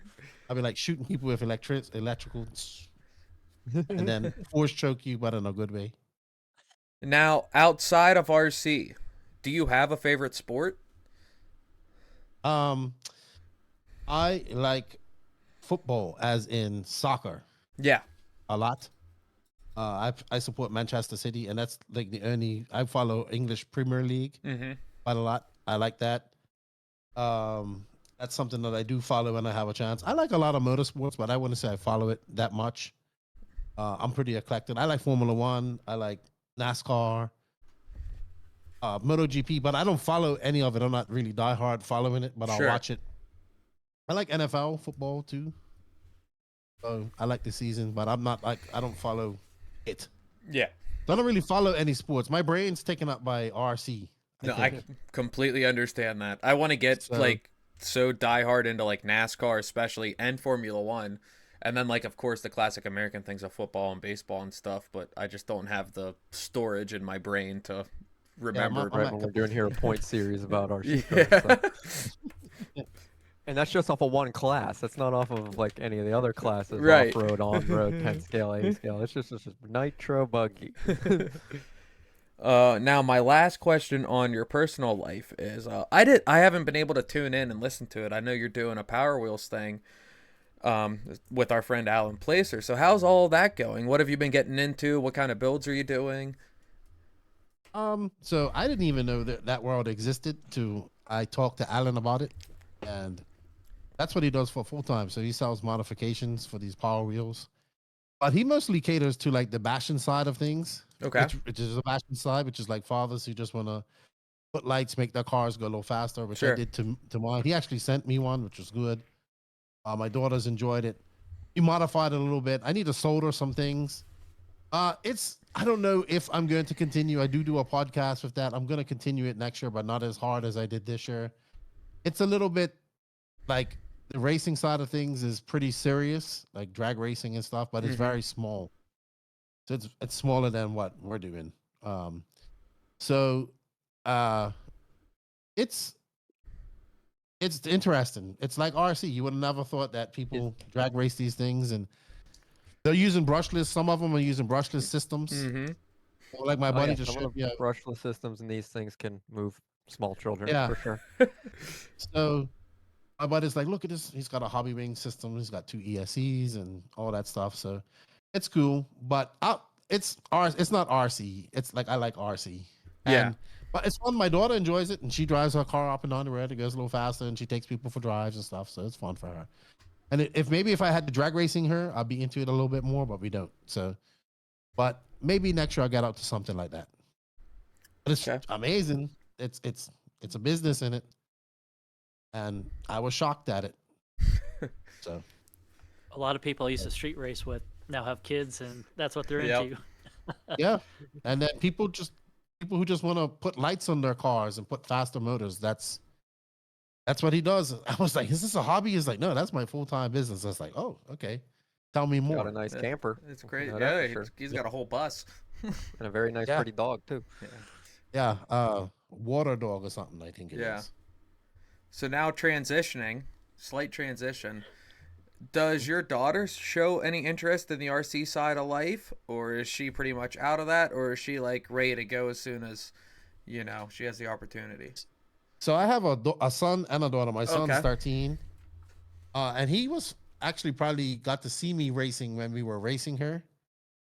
We don't have any tracks anymore here in the DR, and I took him to the States with me. He went to Wicked Weekend in 2023. He enjoyed it, and he raced, and then he did a club race and enjoyed it. We have on-road here. We have Nitro GT and Electric GT. And fifth scale, believe it or not. Fifth scale on-road it's about 20 cars down in Santo Domingo. It's about a 3.5 hour drive for me. So I'm trying to get S-Works. S-Works, if you're listening to this, I would like to get 2 cars. I already told Mika. Mika's like, send me a text. Tell me what you're going to do. I said, I'm going to build it and we're going to race them. I got my buddy to build them, and then we're going to race them. My daughter wants to do whatever I do. So she has all of this is hers. Like, she's like, oh, that's my boat up there. I was like, that's your boat. This big 5-foot gas boat that I haven't even driven yet. She goes, when am I going to drive it? I said, well, I like to drive it first and then make sure it's okay. And then you can start with this little small boat. So, but yeah, she wants to do what I want to do. My son is kind of a gamer now. If I force him to go out and do things, he'll do it. But my daughter, she wants to go crawl in and do stuff and whatever I'm doing, she wants to do. Cool. But we need to race again here, but nobody really wants to build a track. And I built a track here before too, and it's a lot of work, and I It don't is. want to do it either. Yeah. Yep. So, and I don't have the place or anywhere to do it anymore. So. Or time. Time. Or time. I don't have time. That's the to do it. biggest thing. I have time to enjoy myself doing Yeah. RC, which I like to do now and then. So, quick one off the top of my head. I see the speedboat you have behind you with the Coca-Cola livery on it. Are you a Coca-Cola collector fan, or is that just a convenient livery for it? That's just how I bought it from a guy. So that's a funny story too. Is that my buddy Blake Baker actually bought that? That's my son's boat. So Blake, he's been a friend of mine for a few years, and he has two boats like that too that he's never run. So he goes, hey, look at this boat. It's up in North Carolina, and he was coming to pick me up in his plane. So I flew into so he has a plane. He has like a prop plane. So I flew into. It was the first year that they did the RC program where they're going to do the 4-bro race. So Yeah. I flew into Charlotte, and he came and picked me up. And he lives in. His friends with Patrick Ross. He lives in Georgia, like right there in Savannah, Georgia. He flew up to Charlotte, picked me up in his private plane. Like the same airport, going off of one little plane onto the other little plane. No, well, I had to spend the night. I spent the night in the hotel, and then I Yeah. didn't know this. So you go to these airports, and they have a car that you can use, or vehicles that you can use. If you have 2 hours, you can go wherever you want because you pay. Oh. So you can't pick me up, and it's like, all right, let's go have a look at that boat. And so we flew up to Moorhead City, North Carolina, and then we went, and it was this guy in a tattoo parlor, and he goes, "You like that boat?" I said, "I like it." He goes, "We're gonna buy it for Kendry," and he bought it right there. And then we flew down to Lake Waccamaw, and then he took me to the race, and that's where, yeah, that was crazy too. I had never been in a little tiny plane like that, and he let me fly it. That's we like awesome. flew down the coast, so it was quite fun. Sounds like fun.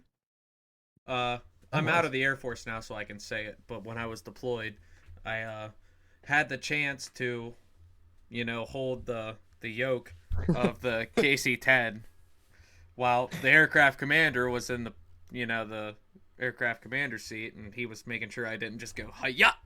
But I got to sit there, and I got to pretend I was flying. So that's really cool. Like, flying is just, I geek out on it. But anyways, okay, so now rapid fire on the RC side. So Okay, who I got is? just one. You want to go go ahead ahead, and I'm start? Go ahead and start, Taylor. I only Wait, got one bef- now. Before we go to the RC stuff, one question. If you covered it already, just stop me. But because I missed the first couple minutes. So when it comes to your path, like you said you worked with JC, or not JC, JQ. JQ. Sorry, yeah, JQ. I couldn't think of his name. JQ, team manager. After, I guess, kind of going into the team manager role, and then after that, like what the whole transition thing, like what pushed you to do what you're doing today? You know what I mean? so when JQ gave me my chance to work as a team manager for JQ Racing, well, I kind of passed. He set out a job for me, and I said, "All right, I'll do it." And it was like grow your brand in Latin America. Then it kind of diverse to me taking care of people in the USA through Facebook and stuff like that, and traveling with him. And I remember I said to him, I wanted to make a podcast because at that time we had Bobby Moore and Jeff Keaton were doing a podcast called Lupus Live, and they were like going to war with JQ. So like them and JQ were battling every weekend or whatever. And then Mark Santamaria had his podcast, which was On the on the turn. turn. Yeah. Right. And them guys, they were talking about stuff, but they weren't talking about like stuff that happened in the region, and then maybe some national stuff, but they never really touched on a lot of international stuff. And I kept saying to JQ, it's like, I want to do that, but I want to talk about international stuff. I want to talk about all the RC. And he's like, you should do it. You should do it. And he actually pushed me. And then another friend of ours, he kind of bought the equipment, and we started. And then I had the equipment, and I never did it. And then finally, I just did it in 2018, and it's kind of took off. And then when it came, I think after COVID and all that stuff kind of settled down. Yeah, no. When they kind of transitioned from JQ Racing to Mayako, JQ's like, well, I said we kind of came to an agreement where I wasn't gonna really work with Mayako, and I never did. I kind of just settled into doing this whole time, and left all that behind. And a little bit, I was like, I missed it at first, but now I don't miss it at all. So I'm just like, no way, because being a team manager for any of that type of stuff is a lot of work and requires a pay wage that is worth the stress that you have to go through, because it's a very unique job and you have to get a living wage for it. But it got me my start, and I guess the transition just came into this, and yeah, and then I found other ways, like the commentary thing came around through RCGP, and yeah, we just kind of, I didn't think my path was going to take me this way, but it did. So that's how life happens sometimes.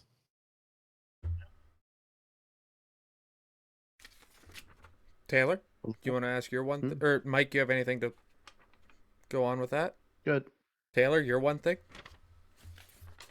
So my one and only thing. I'm just joking.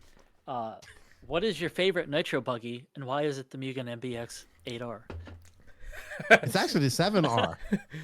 No, that's fair. That is because even a more lot of people impressive do from like the everything 7. I've told. I thought I. Oh no, the 7 was not good, right? The Well, they all 7R look was the a very same. good 7 car. R is pretty good. The 7R was 7R, good. a lot of people that like the 6. Okay. I never had the 6. I had the 4, the 5, and then I had the 7R.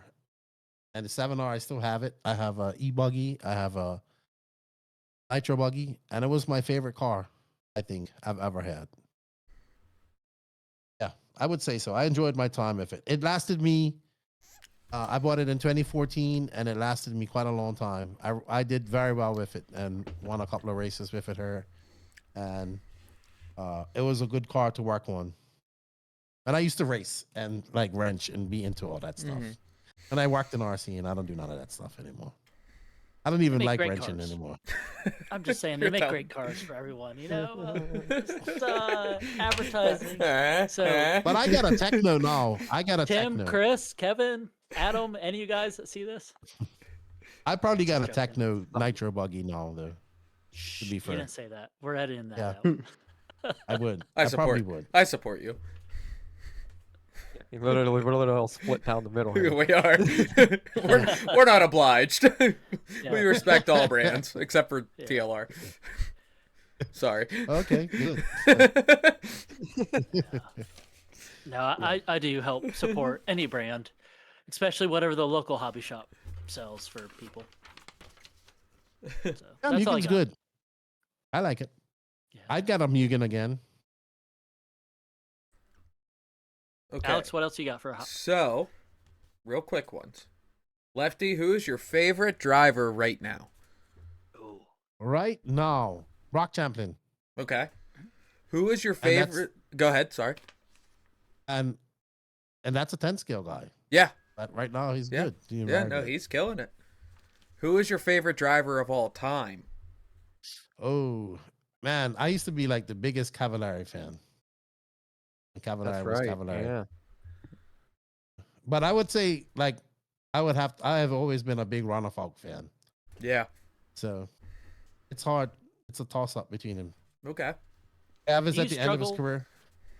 I was gonna say, leading on to this, you ever struggle with meeting your heroes in this hobby because you're in a position where you can idolize people and then you get to meet them and either become friends with them or maybe they're not the person you thought they were when you come closer to them.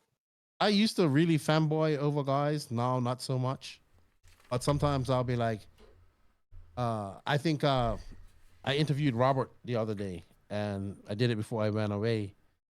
I did it literally before I was leaving for the airport, and then I thought about it. I went on a 3-week tour with this guy, and I watched this guy win a world championships in 2012, and used to be a guy who's seen in magazines.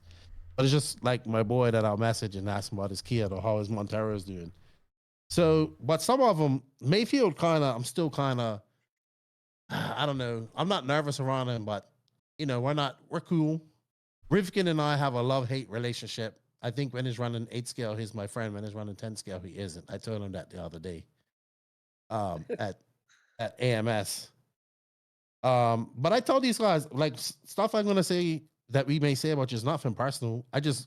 You guys are the superstars of RC, and you're gonna get talked about like that. Yeah, I mean, if people talk about, have conversations at the bar or at their houses about, professional football players or Formula One guys or something, which are people that are literally living in a bubble of the sport they're in or whatever, and here we're dealing with literally they are just normal people. Like, Yeah, RC's and not big enough to have a bubble that they can live in and be distant from us. Like, no, like I could literally be standing on the driver's stand with one with Yeah. no problem. but I think most of them are open. They know if I'm coming, it's going to be interview or whatever. So it's a lot easier. I can just go up and Well, of just course, over start. the years, yeah. So it's not too bad, but still some of them might be like Spencer Rifkin could be a dickhead now and then. And I tell him that. I'm like, you embrace your inner asshole.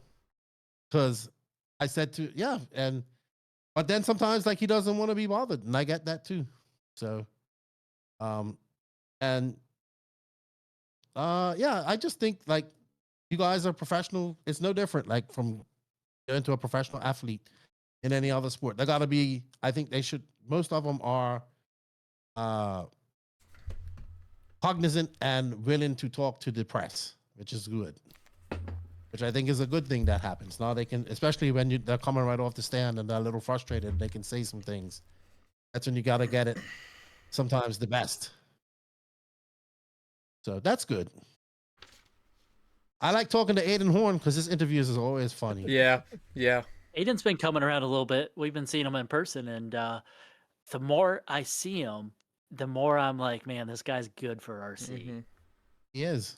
He's definitely off and weird at times, but it's a good he's a little word, bit on the and- spectrum. Well, it was A little funny bit. because the whole thing at what was it, one of the INSs when he was having a thing with Tater with the interview and he took the mic out of your hands and then he came to LCRC and then I went and interviewed him right after his race and then I made the joke to him. I'm like, after we were done with the interview, I'm like, it's okay if you would have took the mic out of my hands. It's like, I just do that to Lefty. I'm like, I get that. But then, like the whole time interacting with him throughout that weekend, he was like super chill, super nice, super relaxed. And then he dropped his vlog he did of going to that LCRC race, and he's just this wild cat off the wall. Like, when did he do all of this filming for that? Like, when- Everything was so funny.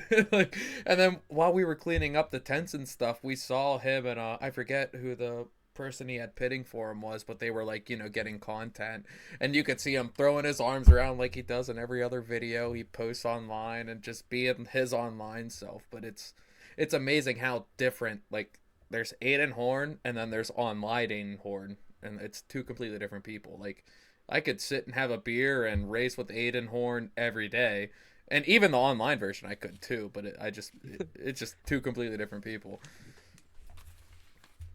He's funny, man. He's awesome. Hilarious. I love him. We're gonna and I remember when people gave him a hard time about that. Oh, he's crying over Tater. I'm like, just let these guys vent. When they vent, you get mad. When they don't vent, you get mad. So what is the point? Yep. Do you want Emotions him to are vent? good.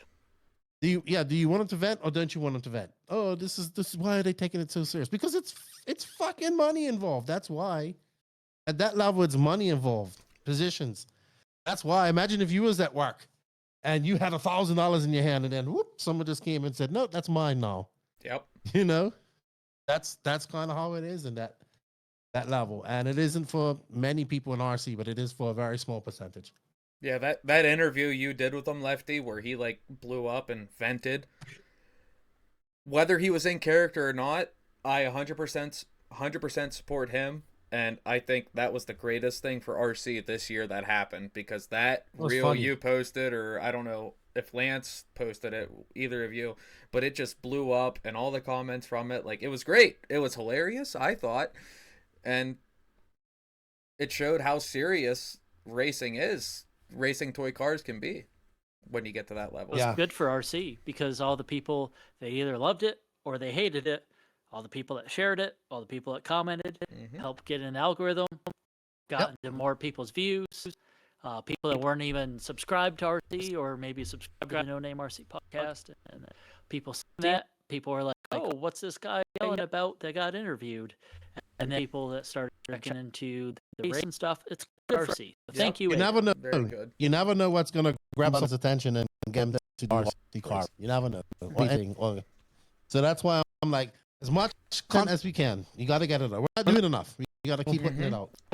And if whatever, keep throwing shit up against the wall till it sticks. Back to the rapid fire round.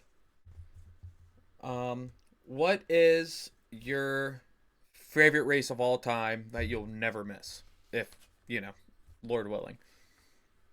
I really like Wicked Weekend.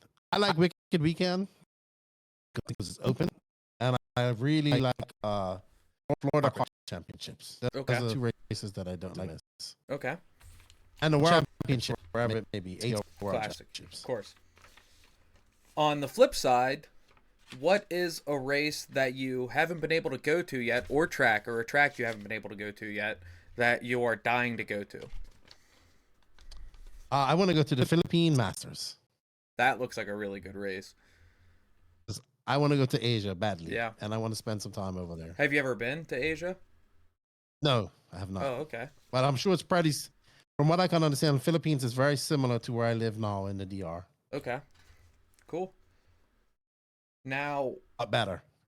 while you were commentating all the races you commentated for Live RC or even on your own, what is the most memorable incident or race or pass that you were able to be there commentating on the mic for?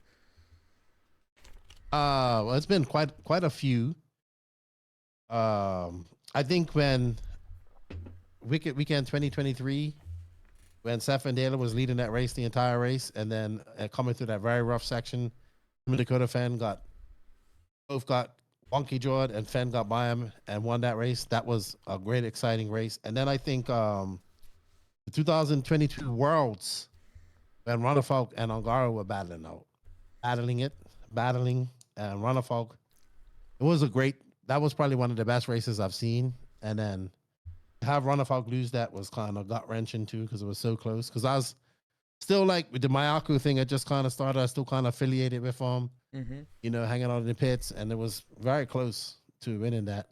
So that was probably two that stand out to me quite a lot. But there's been many others as well. Do you have any other ones that you want to mention?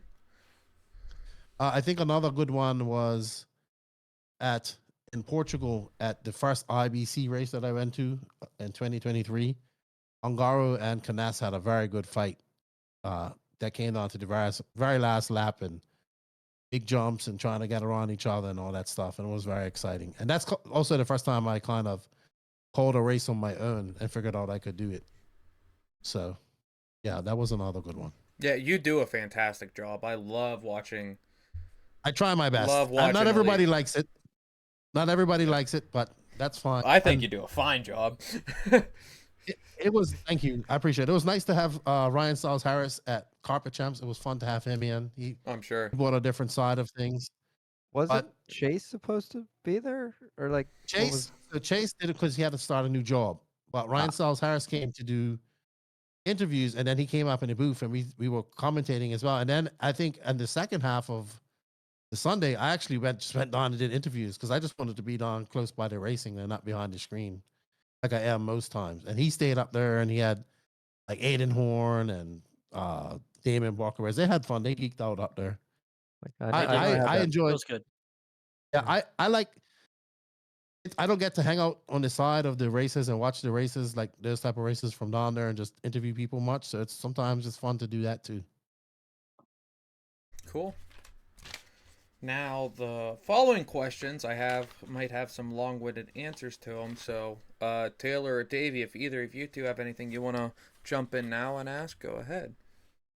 I'm good. I'm good for now. Okay. Guess it's back to me then. Let's sort my papers real quick. Okay. So, Lefty, what is one thing that you feel you yourself and your brand that you bring to the table to help make RC bigger? I think we make it okay for people to geek out on RC. Yes. And I'll tell you one of my pet peeves. It's not toy cars to me. It's sophisticated scale motorsports. It's toy cars when you lose. Right.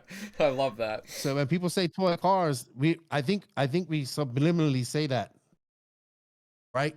Sure. To scale it down. Like, yeah, we just play with toy cars. No, fuck, dude. We play these cars. We fucking geek out on them, right? Wrench, spend hours, buy all these different things, try this, change oils.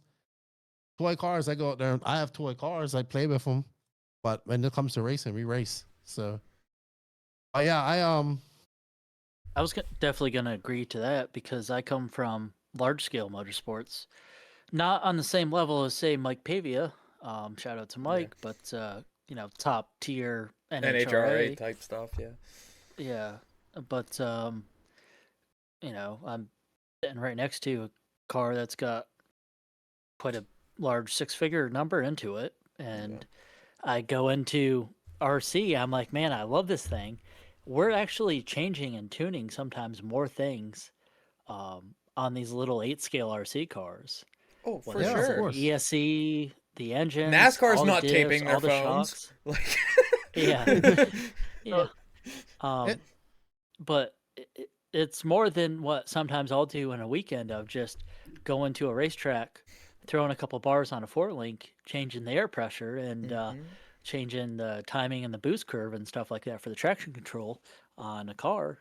So it's I love geeking out on that stuff and the setup and all that stuff. I mean, hell, I got the Invisible Speed book right here. I love that. Yep. And then me and all my buddies, shout out to Shane, like we're up all night sometimes texting each other, just setup and ideas and things to try and blah blah blah. We love that stuff. So a lot the of bench geeking out racing. thing, like, yep.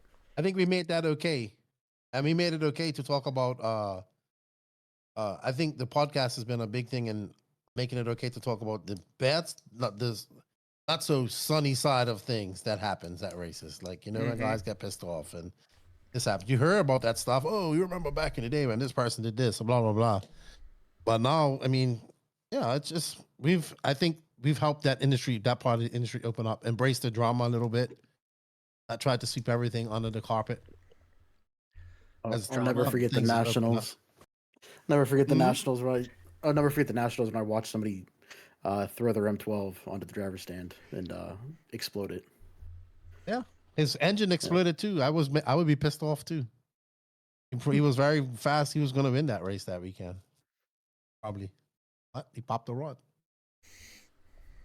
I understand his frustration, but now he could have done that, and he could have had an interview. Like now, he remember in his interview he said, "I want people to be there interviewing me after things go wrong." So I remember that. I'm like, "Oh, I'll be there." He said it.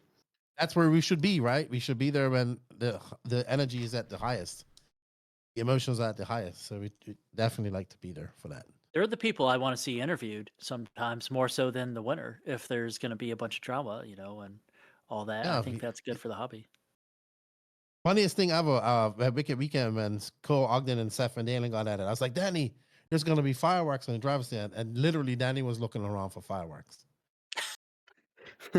And I was like, from here on out, you will film the driver's stand every time after a race. You will always film the driver's stand. Always. Because you never know what's going to happen. And he does every time. And it's a running joke. I was like, look, Danny, fireworks. That is funny because there are times where that does happen on camera that you'll see like two drivers just go straight at each other. Yeah, they did. And I damn. missed it all. Yeah. I was upset. I got out there, it was all over. Most Like, of them are but too no. vanilla, not Cody South. unseasoned Cody Sander, frozen but, hamburger. Yeah, Right. but most drivers are too vanilla, and the drama doesn't come out enough. So when it does come out, I think it's good. Yeah. I do too. Mayfield didn't hold back from Tesman a couple of times. Yeah. Yeah, they Yeah, were yeah. going at each other hard. Going Yeah. at each other hard for many years. What was the race there? The big money race there? Visions race. Vision. That was Yep, yeah, Visions that's it. race. the one that I don't remember if that was the first one. That's the first one. First Vision race. Yeah. Yeah, the first one. I thought it was great. Yeah. It was great. So, Lefty, if there's one goal you have or one idea you have in the back of your head, no timeline behind it, is there one thing that you want to do to make RC bigger?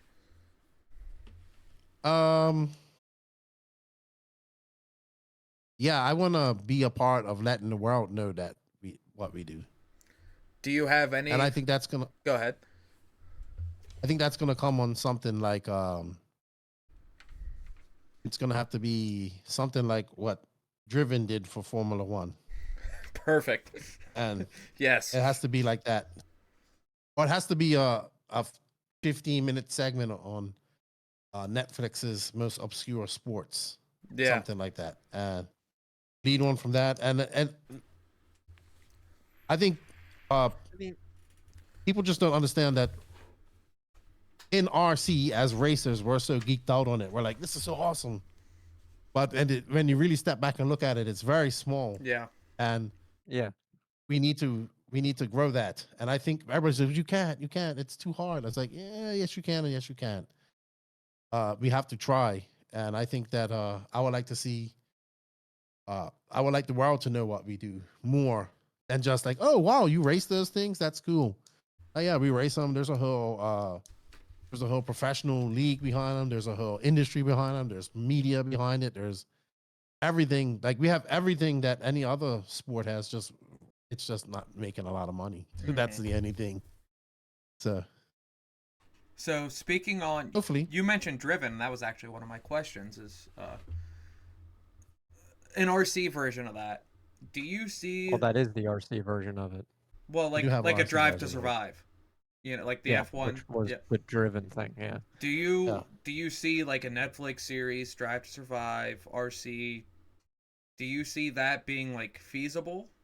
And if so, like how, like what do you think are we missing to get to that? Are we just missing Characters. Okay. We're missing characters. We're missing a series of races. That I To think is the determine biggest thing. Yeah. a character. I think that's why it And works. develop with the- storylines in that. And have these guys still I always say the RCGP was 15 years too early. I would say I think agree. it's still 15 years too early.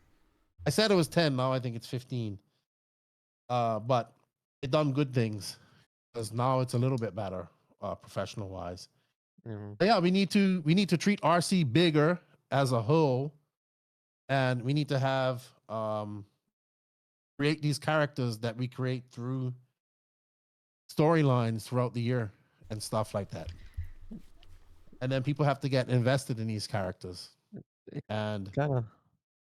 you have to have a story going in about the seasoned veteran, which like Mayfield, and then you have a guy who's maybe a little bit about Dakota, who's now coming into himself, but just had a kid, and then you have a struggling kid over her that's trying to make it. Mason, you just got to introduce these guys, and you bring in the people from the Europe that are coming over to win. It's a lot. We have all the ingredients. It's just it takes money to do that, and that's where Proline paid a lot of money to Yeah. Corey Drakenberg Yeah. to make those 5150 movies. Those were And awesome. nobody's really those were investing really that. awesome. Nobody's investing that type of money into that type of content, and it would probably cost twice as And much then- as what it cost back then. Yeah. That was 10 years ago. Yeah. Really? Dang. Yeah, some of them, yeah. So, But it's like sounds like a chicken and the egg thing. It's like you need to treat it bigger so it can get bigger, but it yeah. needs to be bigger. So then you can treat it bigger. It's like you don't. Well, that's kind of what I'm getting into. I don't know how to explain Like it. if we were able to take, and we've all said it many times, like the races you use in your series, Lefty, the races we currently use, if we took those and had a real series, or if new races developed, however that happened. I feel a tangent coming on. Yeah, if we had a series, and Lefty, you're already making characters out of the current drivers. So if we had the series and we had the characters and the drivers, do you feel like it would just be a matter of time till the rest of the world saw how cool what we do is?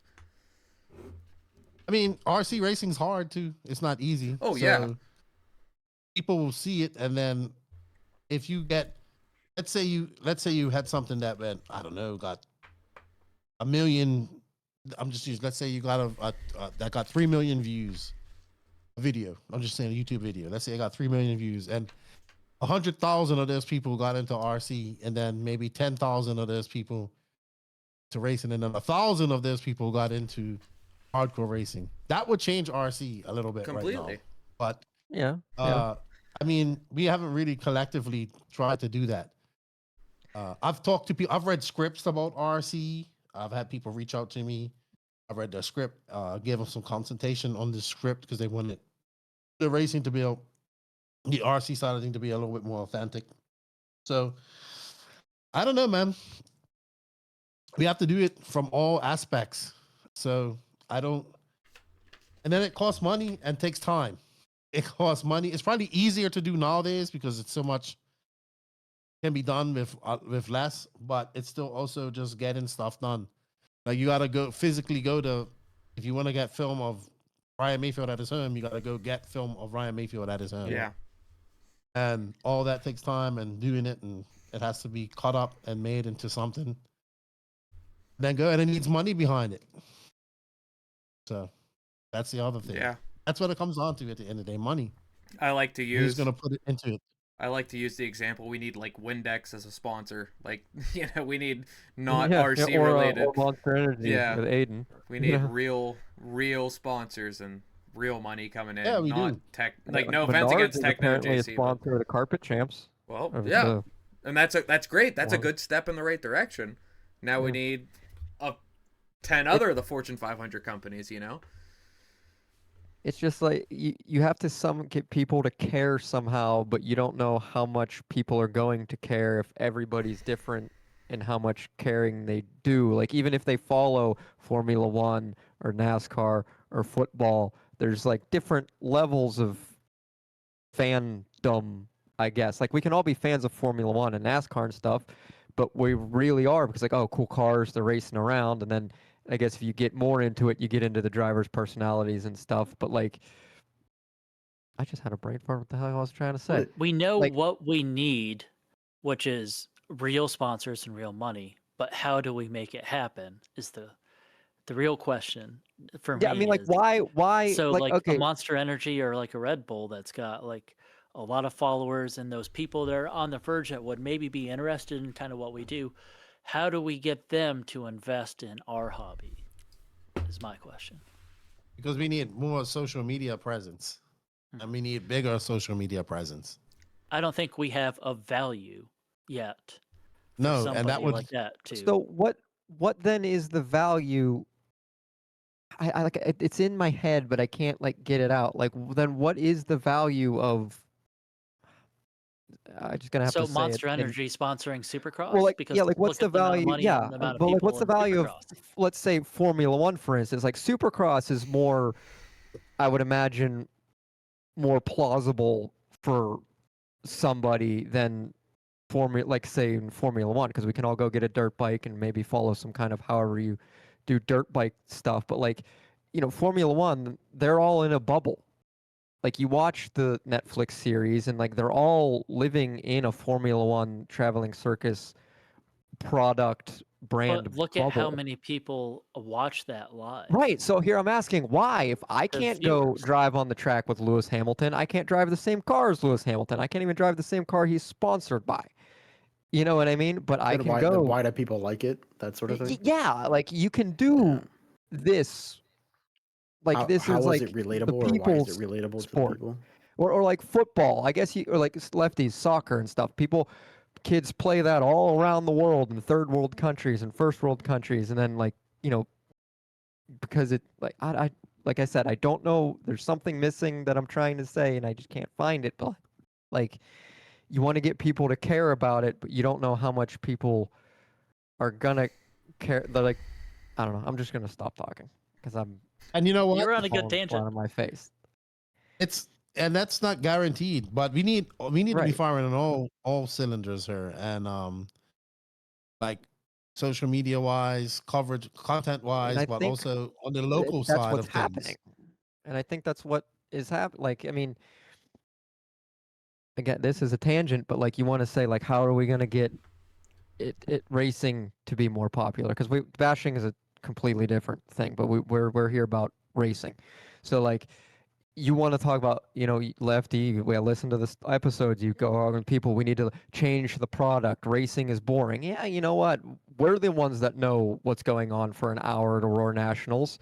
But even then, I find myself falling asleep. But like, we know because we're into it. Like, we need to change how we race and do maybe something like RCGP does. But like, geez, I forgot what I was going to say again. But like, I think the only way, like, so that you can make a product to put on TV or whatever, but like, I don't think we need to be on TV. We do what we do, and like, sure, it can be tweaked. Sure, maybe here and there you can run a program a little bit differently, just to spice things up, but like, being on TV or doing this, like I think what I'm trying to get to in my brain is like I think the best things for racing are events. And like you always say and always have on your podcast, like we need to have an RC event at some other event, like that Loretta Lynn's, like that dirt bike race or whatever. See, I think that's the best idea. Like Motorama is one of those perfect ideas, for example, as far as I'm concerned, because we're all here being nerds in a horse arena. I But think like, Cletus at that Freedom Factory having or that too. But like, yeah. see, that's the funny thing. Like, if we go to Motorama, we're doing our nerds in a field thing in a horse arena in front of actual civilians. Like, you see all these race time events, 1,000 entries, all this stuff. Don't know. I've never been to any of them, but like, there's nobody There's there. nobody there. But all the So I have RC a nerds. So we're having the greatest race, this PNB, this SIC, this whatever, but nobody's there. But I think that's why I think Motorama is actually better, because you look around and there's actually legitimate, like, people walking around going, what is this? You know what I mean? It's like, here it is. This thing is happening. And then they can walk through the pits. They can, Horizon's there, the one Schaefer's is there, right, with the booth or something, like, Yeah, they help or represent actually MKGP. Like, I've never been to it, but something tells me that it is very similar. And you actually say that BRCA is there with a tent, talking to people, socializing, shaking hands, kissing babies. I think that is what you need to do first, and then you could get people in, and then we are what we are at that point. If we make it, onto the news, like you can watch on YouTube, they made it onto the news in Vegas for the vintage race. But but how that much doesn't did that? stop. All of that stops. That still happens. All of that still happens. Of course, that's still all needed. We're already doing that. I definitely think we need to do some more stuff at events. I heard you mention the Loretta thing, because Tebow actually gave me that idea. That's But yeah. we have to also think how much we need to think bigger on a lot of things, and we need to try it. And we still need to do everything else. We still need to do the regional stuff. We need to be doing exactly all that stuff that you said, but we need to add other things into it as well. I'm kind of about whatever it takes, man. Whatever it takes to reach the most people. And everything, at the end of the day, we need to just work on it collectively. And that's the problem. We all have different ideas about what's going to work, and we never come to an agreement Right. what And to then do I think anything. everybody We gets just do the into same it thing. different too, like how they get into it or to what level. Like, because we're doing a hobby / sport, like Formula One is its Yeah, but it's thing. the most accessible hobby to Right. people. If you think about it, if it's more accessible than any, realistically, it's more accessible than any other sport out there. And truly, RC is still cheaper. Yeah, Yeah, RC look, racing is I'm still sitting cheaper next than to any one form right of now. racing. Every exactly. every Friday So we how do we race. get- This week it's set up for off road. Next week it'll be set up for on road, and people come in or like this. This isn't a perfect example. People come in, look at all this stuff, and see a track, and they go, "Wait a minute, there's a track? What are you talking about? Da da da da da da da. Oh my God, this is the coolest thing!" And some I want people that end up same- getting stuff, I want and that some same people don't. reaction. It's huh? I get it. I want that same reaction from millions of people, though. It's Trying maybe to more of a bring it smolder than down. a roaring flame. Like I don't. I get what you're saying, but I in general, when I tell people what I do, they're like, "What? That's a thing? Like racing radio control cars? That's actually a thing." So Trying to we bring it think- down Apparently- from thinking about millions of people watching it sometimes.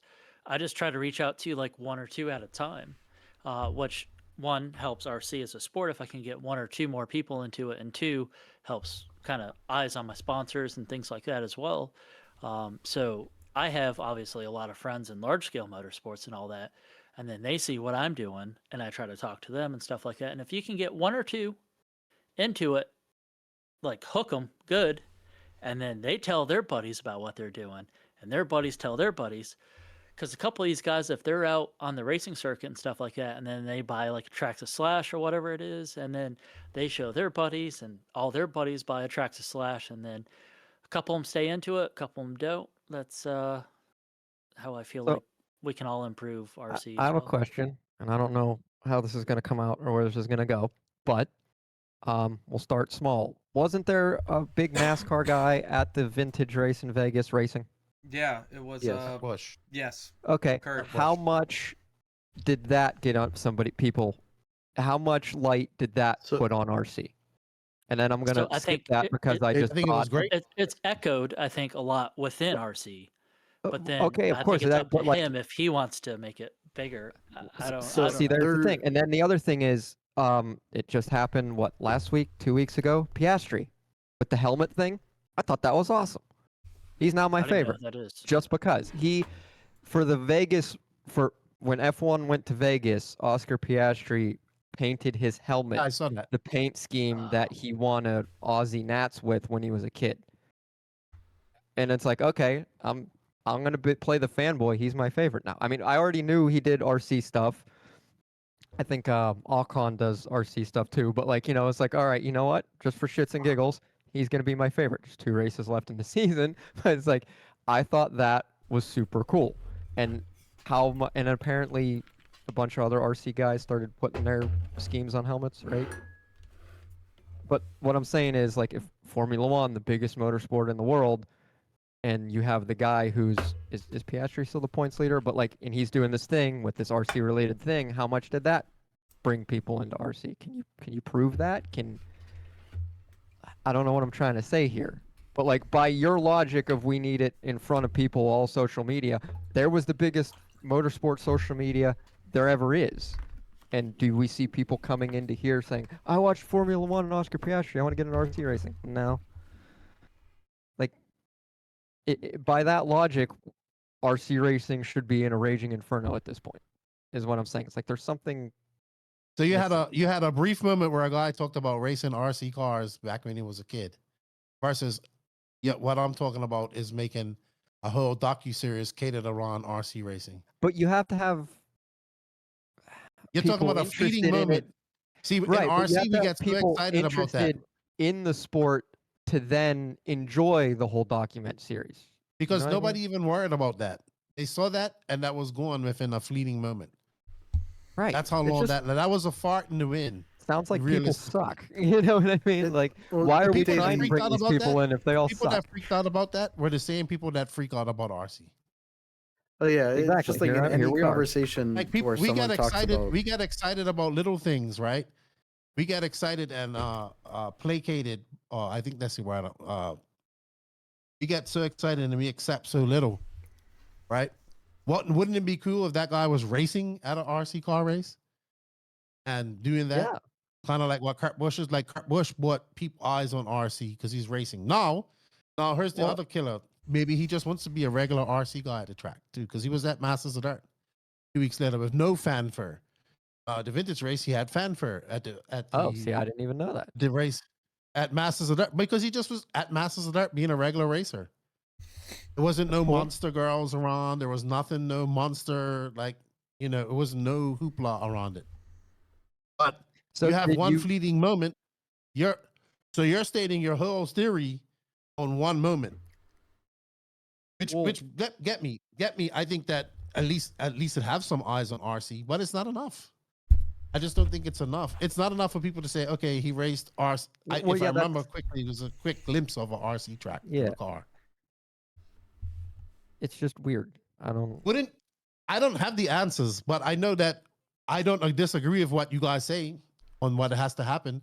But every time we come to this point about we need to get more eyes on it, we always come up with opposition. I don't understand why. I don't not- understand why there's opposition with getting more and I'm eyes on not what we do. saying I'm opposed, but it's like, But we got this attitude, and this is the attitude why we go no further. We don't need it. We should be doing this. Well, we're doing that. Doing that for years, right. right? I mean, we're But already. I wasn't trying one- to be. Was that being an attitude? No. I'm just saying because this is I get this quite a lot when I talk to people about this, right? And you're using examples that are very small and compared to what I want to do. I don't know. Maybe I look at it in a different way. It's like- I have it's like you somebody need that to- tells me. Go ahead. No, go ahead, because I blanked. No. Don't get me. Discussion is good. Discussion. Yeah, is but good. I literally, I'm blanking with what I'm trying to say. So you finish real quick. I have a buddy that tells me all the time. He's like, I believe RC is going to get his 15 minutes of fame. I think when Yeah. I don't know what that's going to come as. I have no idea what that's You know going to what? come We as. just discussed it. It's going to come as like 2 minutes here and there because everybody's watched the Lewis Hamilton video when he was a little kid. And the news guy was like, look out, Damon Hill or whatever. Lewis Hamilton's coming to be Formula One champion 6 times, 7 times, right? You know, everybody's seen that 3-minute video. Everybody knows Piastri plays with RC cars. If you watch the Formula One, am I echoing in there, guys? No. No? Okay, because I guess. But if you watch the Formula One series on Netflix, the first couple seasons, Ocon is playing with RC cars. Like, they've done They're it. playing.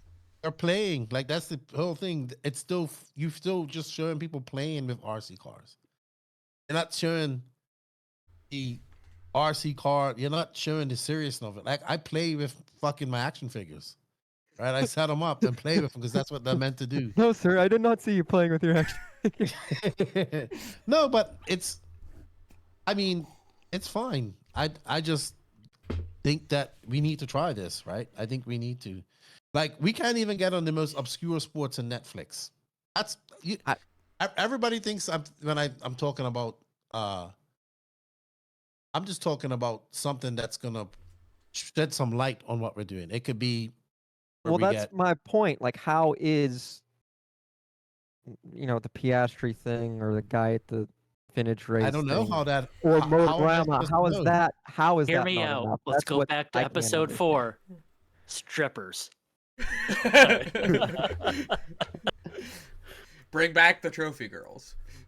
Yep. It's Trump's I have no America problem now. with We can do trophy whatever girls. we want, right? FRCC did that, My right? They bad. had trophy girl. I have no issue with trophy girls at all. Davey, do you have But, any like, more? my Oh, thing- go ahead. Yep. No, it just seems like it. If it was supposed to be that way, it would already have been in a way. Like, I don't. Like, there's already been exposure. Like, I think maybe Do you more think- events like you- Motorama or MKGP would always help, absolutely. But, like, I don't know. So you think that we're doing all that we can do to promote RC as an industry? We're doing everything that we can be done to promote RC. In a As an way, industry. maybe. I think Okay. I might be saying that. Okay. I mean, because especially when it comes, again, I'm trying to connect the things in my brain of the argument I'm trying to make, like Formula One and stuff. We can't do that. The 4 of us sitting here can only be fanboys. But RC is something you can also do, and like. So, I think like, you don't. how I can- think you don't understand how small RC is. No, I do. Believe me, I do. I'm not art, but like when it's just, especially when it comes to, because we're talking about racing, is like it's something that I don't know. I want to say it requires effort, but then if you have your kid play It a sport requires or skill. something, Easy. yeah. But like Requires skill. then also what makes us different than if you want to go learn how to play soccer or play football or something like. It takes skill Racetracks to play nearby. any sport. Hey, people get into RC and they suck too. People play football and they suck. Still suck. Yeah, They but play I guess basketball. I don't know. It just doesn't click with people. I don't know why. I'm gonna stop talking for a minute Okay. because I don't know what the hell kind of snippets this AI thing Alex is gonna put this through is gonna make out of it. It's like No, that's fine. just a though. bunch of coming out. No, you're good, Davey. It'd be good if I was making sense. I understand what you're saying. You think we're doing enough, and we're not able to do any more to promote it's it. like- I think It's not bringing in enough, and like you don't. because we're not doing enough. That's exactly what we're not doing. We're happy with that Oscar Piastri video. and that's it. Oh wow, RC's awesome! Look, Oscar Piastri's helmet. Let's do that. Yay, that's so much fun. When the only people that you're gonna pick up on it are people. The only people that racing. saw it was RC Yeah. people. Yeah. But like, So We live in they an echo literally did chamber too nothing. much that we see what we're already immersed in, and you need to live outside of the True. box. Like my- that we're already in. Yeah, my feed is full of RC stuff. I would think that anything in the world exists is RC, true. but it doesn't. It's just like when you go into a store. Just think like you walk into Walmart or whatever, and you walk down the sporting good aisle, right? And you have all these different sports of things there, like pickleball, basketball, football. You ignore everything except for the one thing you're interested in. Yeah. You know. I don't have all the answers to how we grow RC, but I definitely think maybe promoting racing to more people is not a wrong thing to No, do. not at all. Yeah. And I just think we haven't come up with a good way to do that. We haven't come up with a good way to even make RC exciting to people that are there just chilling. You brought up Motoroma, right? So you have people, because I've never been, so I don't know what the atmosphere is like there. There's only electric, so you don't have nitro dust and all that stuff going around, so you could talk to people. Do you get people coming over from the other events to watch you guys race at all? Yes. Yeah, but not enough. I Yeah, would say. not enough. They collect on Well, I the mean, there's- balcony, and then they just walk off within 2 minutes of them being there. Like, oh, that's neat, and then they keep walking. Directly But there's across the also- hall from us is the- Supercross indoors. Yeah, there's so- also Okay. no way to know where these people are from because it's a separated balcony away from the event. Like they can't access the pits. Well, they can They if they can- know how to well, walk yeah. down, but it's inconvenient for what Yeah. they're there for. Correct. I mean, Now, do technically they they're get not supposed to spectators be at in their there. sports? Yes. Or do they Yeah, get the spectators? Yeah, Supercross yeah, is it's probably hard the to sit in biggest one, like, yeah. Supercross. There's a big car show Two that Two brings big a lot car of shows. things, and then Yeah. and Yeah. then, It would the be Supercross. cool if somebody I don't know how it is there, but if somebody RC could be a little more integrated in the whole program somehow, some way. I don't know how they would do that. Yeah, But Lefty, can I it's maybe the they get a little people. more light on it. can I The people are like randomly walking in. They don't know what they're watching, and Yeah. unfortunately, you're in like a really big arena, and it's horrible for the people on the driver's stand. There's a really bad echo to the Okay, so they point can't where I hear Scotty talking, but sometimes Mm. I can't tell what Scotty's even saying as I'm on the driver's stand. True. Yeah. True. So, Yeah. as like somebody walking in, not even really a fan of RC yet, They're not and gonna then know. you don't even know what car is what. The way that Yeah. we do qualifying, they I don't agree even with know all if they're of that. watching qualifying or if they're watching racing. I agree. So Lefty, So- it's a hard to watch sport if you're not into it already. can I agree. I offer a challenge? Yes, as long as it's fighting. No. Lefty, obviously not this year, and maybe not next year, but if it's possible for you to come to Motorama, we can get together privately and I will help in whatever way. So, and the reason behind is I want you to be there to see how everything is in response of how random people that are there for Supercross at the car shows or whatever have their glimpse at RC and then walk past it. So then we can try to find a way to make it better for the RC industry so they have more exposure, they're funneled more into the racing, whether it's as simple as how Scotty sounds over the mic or just where they walk to go see what's going on or how easy it is to walk into the pits or stuff like that. So I'm challenging you, Lefty, to come out 1 year whenever it fits your schedule and we can try to work on this. Yeah, for sure. But it takes everybody to be involved. It takes the race promoter to see value in that. too. Definitely. And if you guys, because if you listen to the podcast a lot, I bring up 2008 Manufacturers Cup. Yeah. And there's a podcast that I did with Brian McCreary, who's the guy from Top 25, and it's audio only. And they talk about what they did to make that race go off. Obviously, that's not feasible for That was everybody. ballsy. Yeah, you've heard about that. That's what it takes. And race promoters ain't gonna do that because there's no money involved in it. But But like, they got a crowd there, but they had a DJ or a commentator commentating for the crowd. Does that make sense? So And like then kind they of had how they a did very, at the 10 scale worlds where they had the speakers pointed to the crowd, not to the track. no. They actually had a crowd there. They had people come out to this race, and they had spectators there. Right, but you non-RC said there spectators. was a commentator commentating to the crowd. So like kind of how at the A 10 scale non-RC world, guy. huh? So it was like a non-RC guy, apparently, Ah, from what I was told. So he was just okay. commentating, like telling people what was going on in the race from a very basic form. And it was a very basic track with like a big jump where everybody could see. Yeah, there was like a real big tabletop by the Yeah, and grandstands or something, right? Yeah. they made a big freaking deal about it. Gave away tickets, even though they weren't selling them. I wonder if So- there are any stories of how many people got into RC because they went to that event. Will we ever know? Who knows? There Who you go. knows? But I'd like to I see mean, Garrett, if that's the attitude, then we shouldn't do anything because we don't know what's gonna get anybody into RC. Yeah, like We shouldn't do anything. We should just leave it the way it is because it's great. It is great.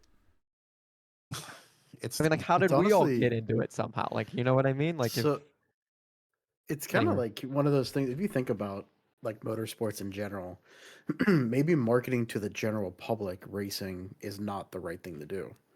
Maybe it's the market to other motorsports. I would 'Cause, agree like- with that 100%. You know that's what I where I mean? was Because trying it's to like go. there, there's so many people that get hurt that turn to RC to, you know, Like my dream was that Losi Moto X bike is yeah, gonna get in the hands of many Oh yeah, motocross racers. already has. And they're gonna bring it to a track and say, "Okay, this is shit," and get into real racing. That's exactly what happened at LCRC. Someone brought But- it to race it in the 10 scale class and was like, "This sucks," and then got an Yeah. A scale. But I w- I mean, that would have been a nice gateway. I'd like to see somebody talk to Cletus, aka Garrett, whatever you want to call him, and have him do a couple YouTube videos. And I think it would take somebody like maybe a J Concepts. I'll throw Mugen out well, there. he's but in I cahoots don't with wanna do it. Horizon, so Traxxas, Well, I thought. yeah, same he's in thing. cahoots with Horizon. So I don't know if that. He has his own airplane with Horizon, right? If I'm not Oh, Yeah, mistaken. okay. and then he had Axial Fest at his place, and like, You know, We had if- Armageddon if at they- his place. If they could That- get him to go to a race and show like the hardcore kind of racing and the nerdiness and the people that geek out on it and demonstrate a little bit of the drama and stuff, the behind the scenes, a little bit like a Ryan Harris type thing, but he's got the audience that are mostly non-RC people now, but on that motorsport scale. in a way, that was kind of my point about Yeah. Piastri and the NASCAR guy. Like, if you have Go they back have all half these an people hour follow- ago. Yeah, well, that's what I'm saying. But like what you're saying, oh, if some big popular person came and did RC, well, we just have two. I just gave you two examples, and I would say that But- Cletus is probably a lot more people. Cletus has like his subscription is like 260,000 broad. people subscribe to his Yeah, to his like not to his YouTube but his to his Facebook. subscribe. Yeah, Like his whenever you And watch his there's- pay-per-view stuff on there. then there's Talbot too, Kevin. So He's Yeah, already but- got like an RC genre of people, you know. Like I Right. think if you're into racing for the most part, you already follow him or whatever, you know. yeah, but I and wish then he he would get does. into racing a little bit more. Yeah. Who, Kevin? Albert, like a little Yeah, bit I mean, more he's- serious. And he's explained was a racer first, right? In a way, like he. Oh, he's he- done he- racing before, but he Yeah. tells people he doesn't like the attitude of racers, get it. which I heard a lot. Which he's not wrong. He's not wrong, but at the same But- time, I mean, life isn't about fucking unicorns and rainbows. Like Yeah. But that's the thing. Well, sometimes you gotta. I guess sometimes that's you also gotta talk, kind of man. what I wanted to say is like Lewis Hamilton and Max Verstappen can't be acting like Kevin Talbot does with their Formula One cars. They got to be serious, right? So like, how can Kevin be upset about how super serial and RC racers get if super serious motorsports can't be, in a sense, as Because RC racers frivolous can as be he is. dickheads. huh? RC racers can be dickheads. Well, or Those Formula people One can be drivers not dickheads. allowed to be dickheads, or NASCAR Yeah, but drivers? we're Like, I not. don't know. So I'm not going into their paddock. You're coming. So if I came to your shop, right, and I'm a new guy, and like, hey, dude, I just saw you on the Slowest Fast podcast, and I come to your shop, and you're fucking having an issue with your car. You're there trying to get your shit going.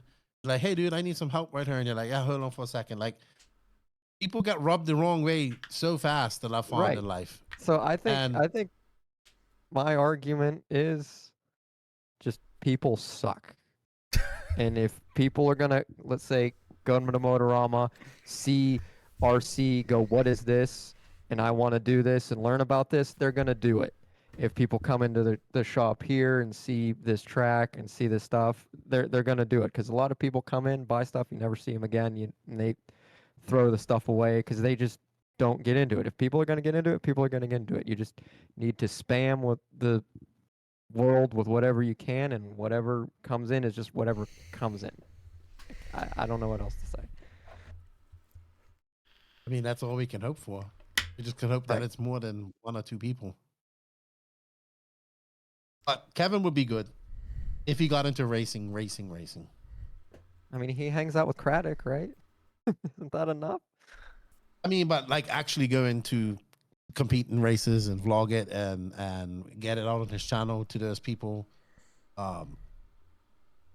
Because what I learned about the bashing community is like everybody, when I went to that Armageddon event, everybody's got a freaking GoPro or a camera, and everybody's got a YouTube channel.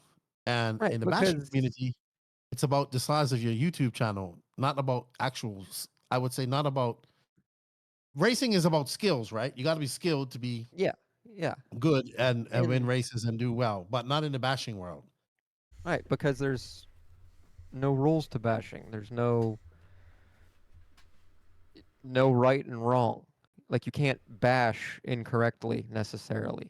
But like, when it comes to racing, there's a lot of things you can do incorrectly that affect your result, that affect your experience, which requires effort. Bashing doesn't always require effort. Bashing can be people breaking their car and JB welding it, and they're just as happy as going in and buying a new part. You know what I mean?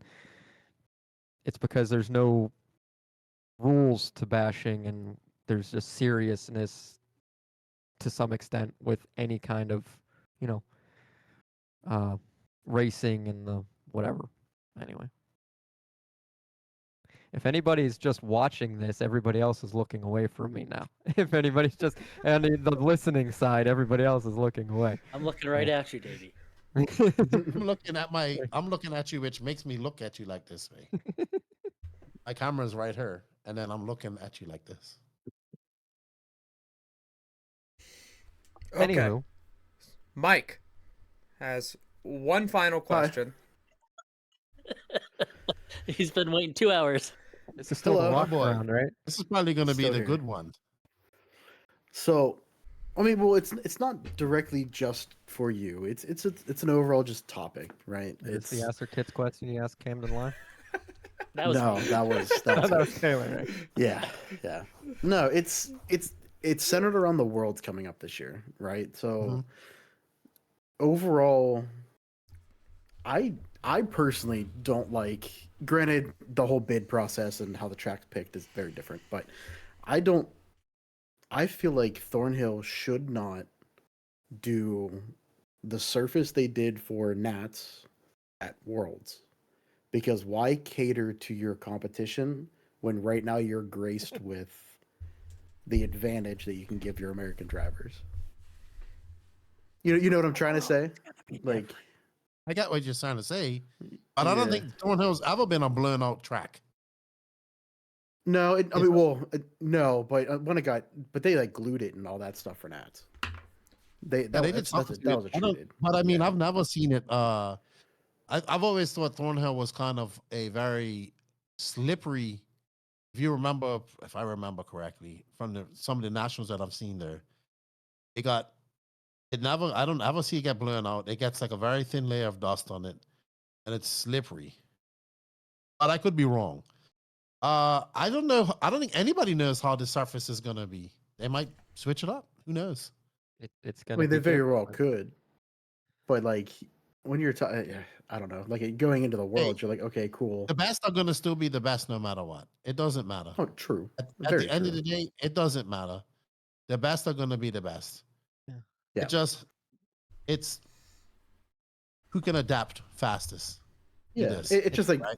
when you make a highway with bumps with jumps on it versus say the world's in Vegas, right? That track really separated drivers. It really showed drivers' skill. And a European won that. Yeah, he did. Yeah, Yeah. Motherfucker did win that. And a But European still, won like, that.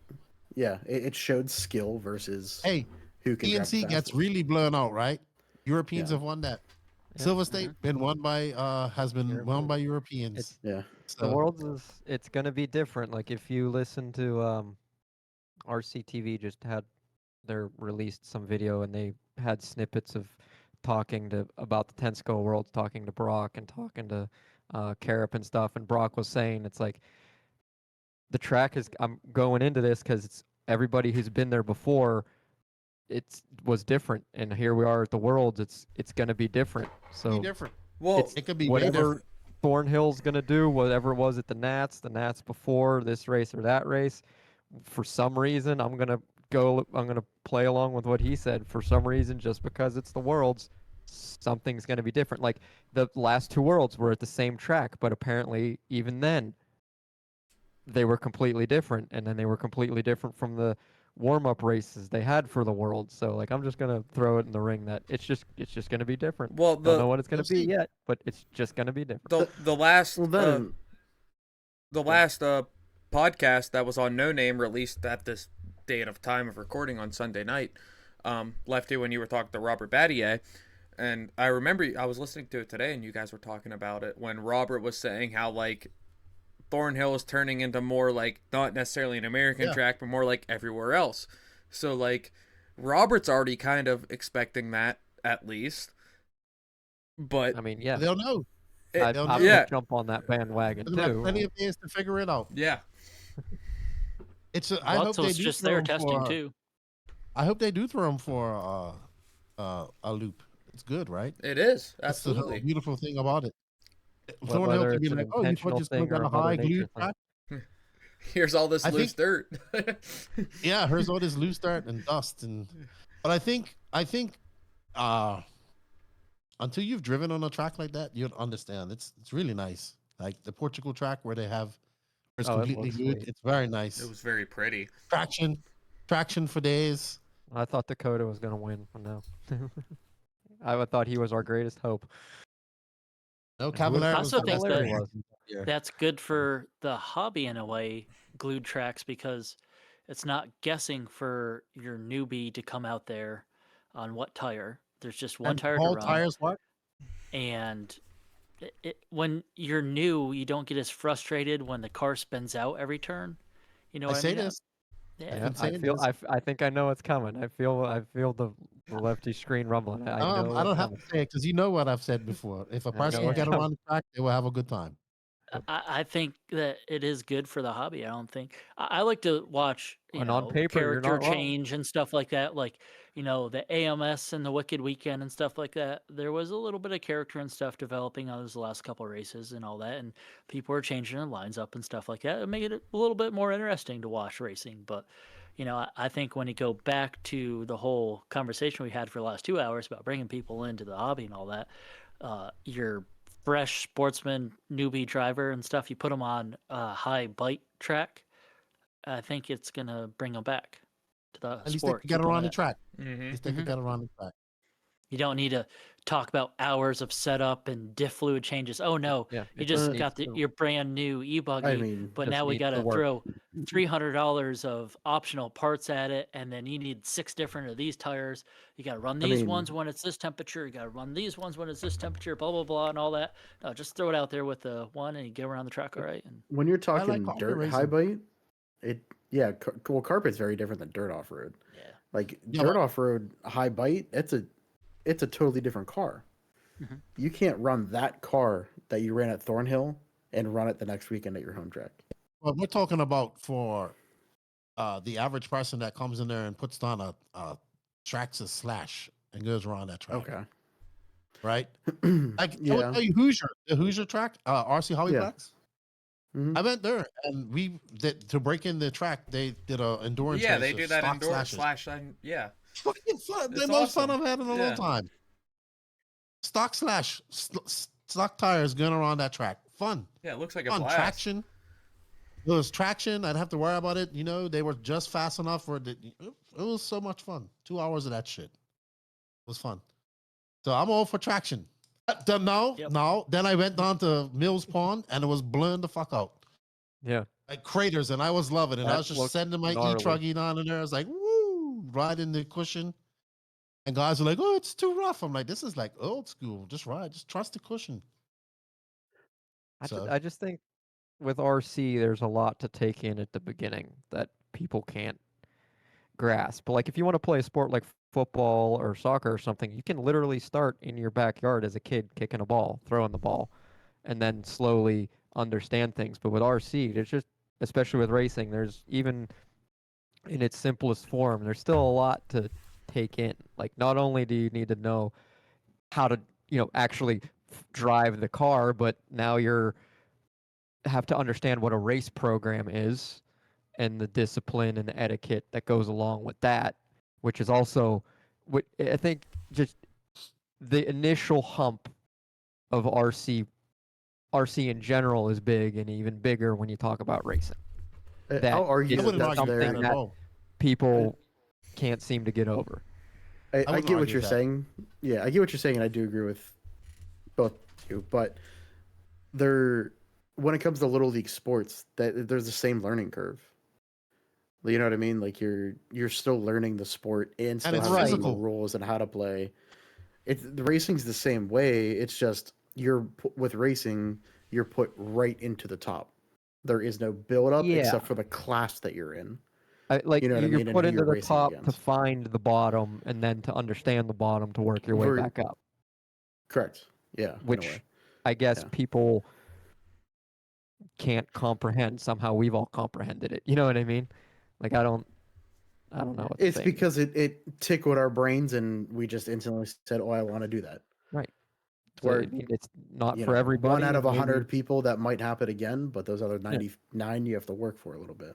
And you know what? Their loss. I agree because RC is awesome. Oh yeah. Mike, It is funny though, like overall, like when I bring up RC to anybody or they ask about it or whatever, and you're like, "Oh yeah, I race, toy cars." And I always say it that way. And they're like, "Oh, the like really expensive fast ones?" I was like, "Yeah, like oh, those are awesome." Like they know what they are, Mhm. but nobody, they still don't get it. and Yeah, and and Not then you show everyone's them a gonna get picture it. of a track. Right. Like, it was just last week. I showed a picture of a track to somebody that's never been to a track, and I'm like, "Holy shit, that thing's huge!"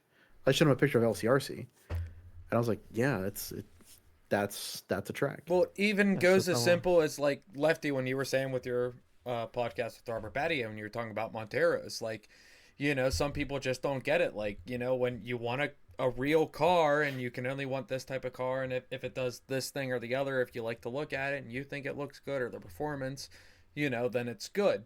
But like 60% of the population just wants a car that gets them from A to B with Bluetooth. So heated seats. yeah. I have And- heated seats in my Montero. We don't need them here though. And another Mine run thing all is, year like, long, and it's not for the heat; it's for the soothing the back pain.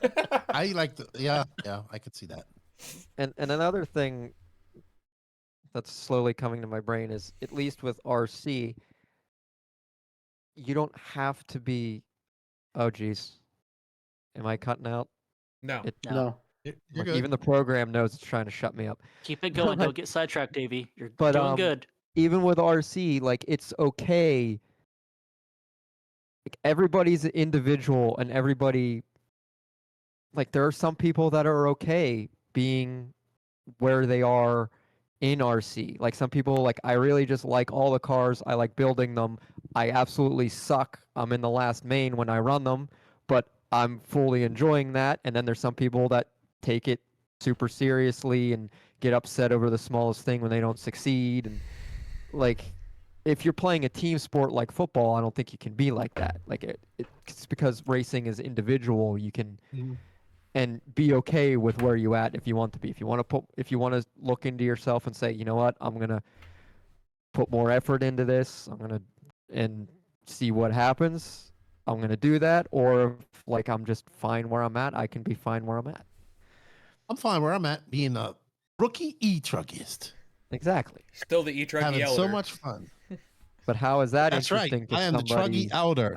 Let Charlie Mack know that. I was building Truggies, and he was walking around in Pampas.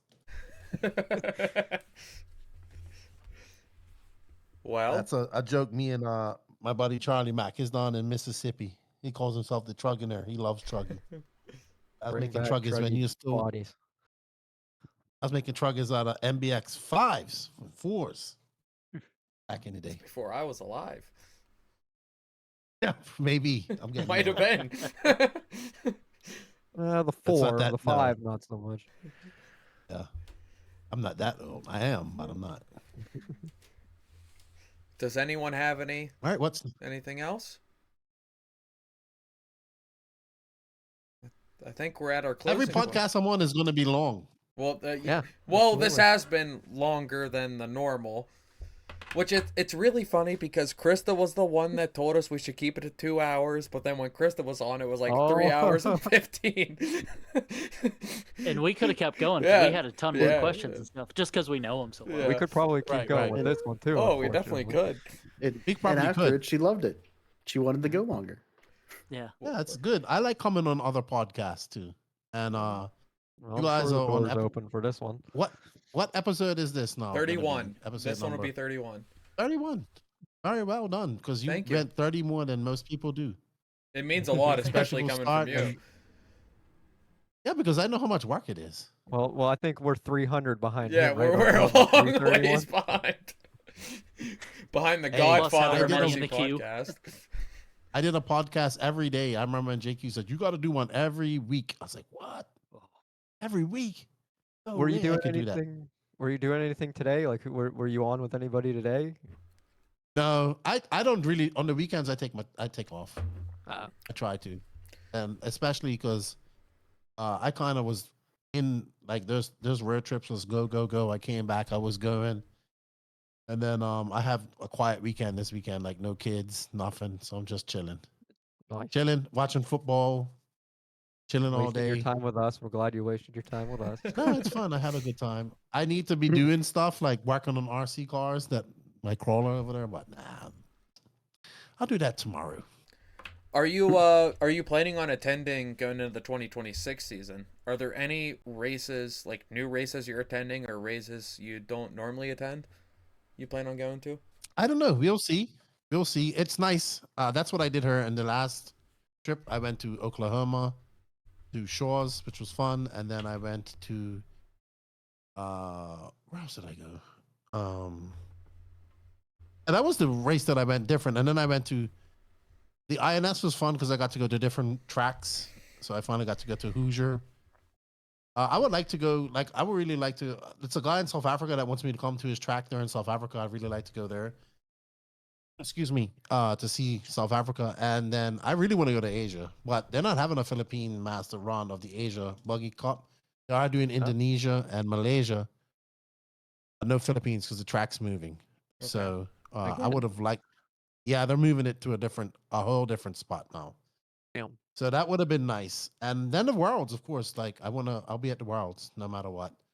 I love the Worlds. Definitely. It's fucking awesome. For sure. We're gonna keep I love the pressing. Worlds. I love Nationals too. I love Nationals. I think I would like to go this year, but man, I like being home too. Oh, of course. And I like to travel, but then this suffers, and then I have to come back and scramble to catch up on shows and recording and back in a swing. And by the time that comes around, I'm going again. So I like it. I enjoy what I do in RC. I've been blessed. So, and hopefully I can do it for many years to come. We're gonna keep pushing at you to make an appearance at LCRC here before long too. I love LCRC. Awesome place. I know you do. The one time I went, I loved it. It's awkward because of its geographical location compared to the trends you normally go to when you take your American tours. It doesn't quite add up in a smart Yeah, we don't way, get you up know? there. Yeah. Yeah. So I understand. And then, yeah, I would just, maybe one day, maybe if it has a nationals again, I would like to get up there. Sure. They did a really good job when I went up there in 2021. Well, Really they good job. discussed that in our podcast with them. They're going to have a nationals or not, possibly. So, They shout out should. to episode 30. Yeah, I didn't I get was gonna that say, far. I didn't get that 20 far yet. Yeah, it's all right. 21 was the year that they did it themselves, where it wasn't even there. It was good. 21 was the year I was there. Was good. It was a good race too. In Aidenhorn and Mayfield. Good race. And that's the year Ty Tessman got DQ'd and Cole got DQ'd. And Yeah. Yep. And they were flying. They were fast, very fast. Yeah. Imagine Both if both very of them would have fast. made it into that A main. That'd have been nuts. Cole would have done what Cole does, and then Ty Tessman probably could have won that, but Cole wouldn't have won it. He would have done Cole things. So, Well, but Ty was good.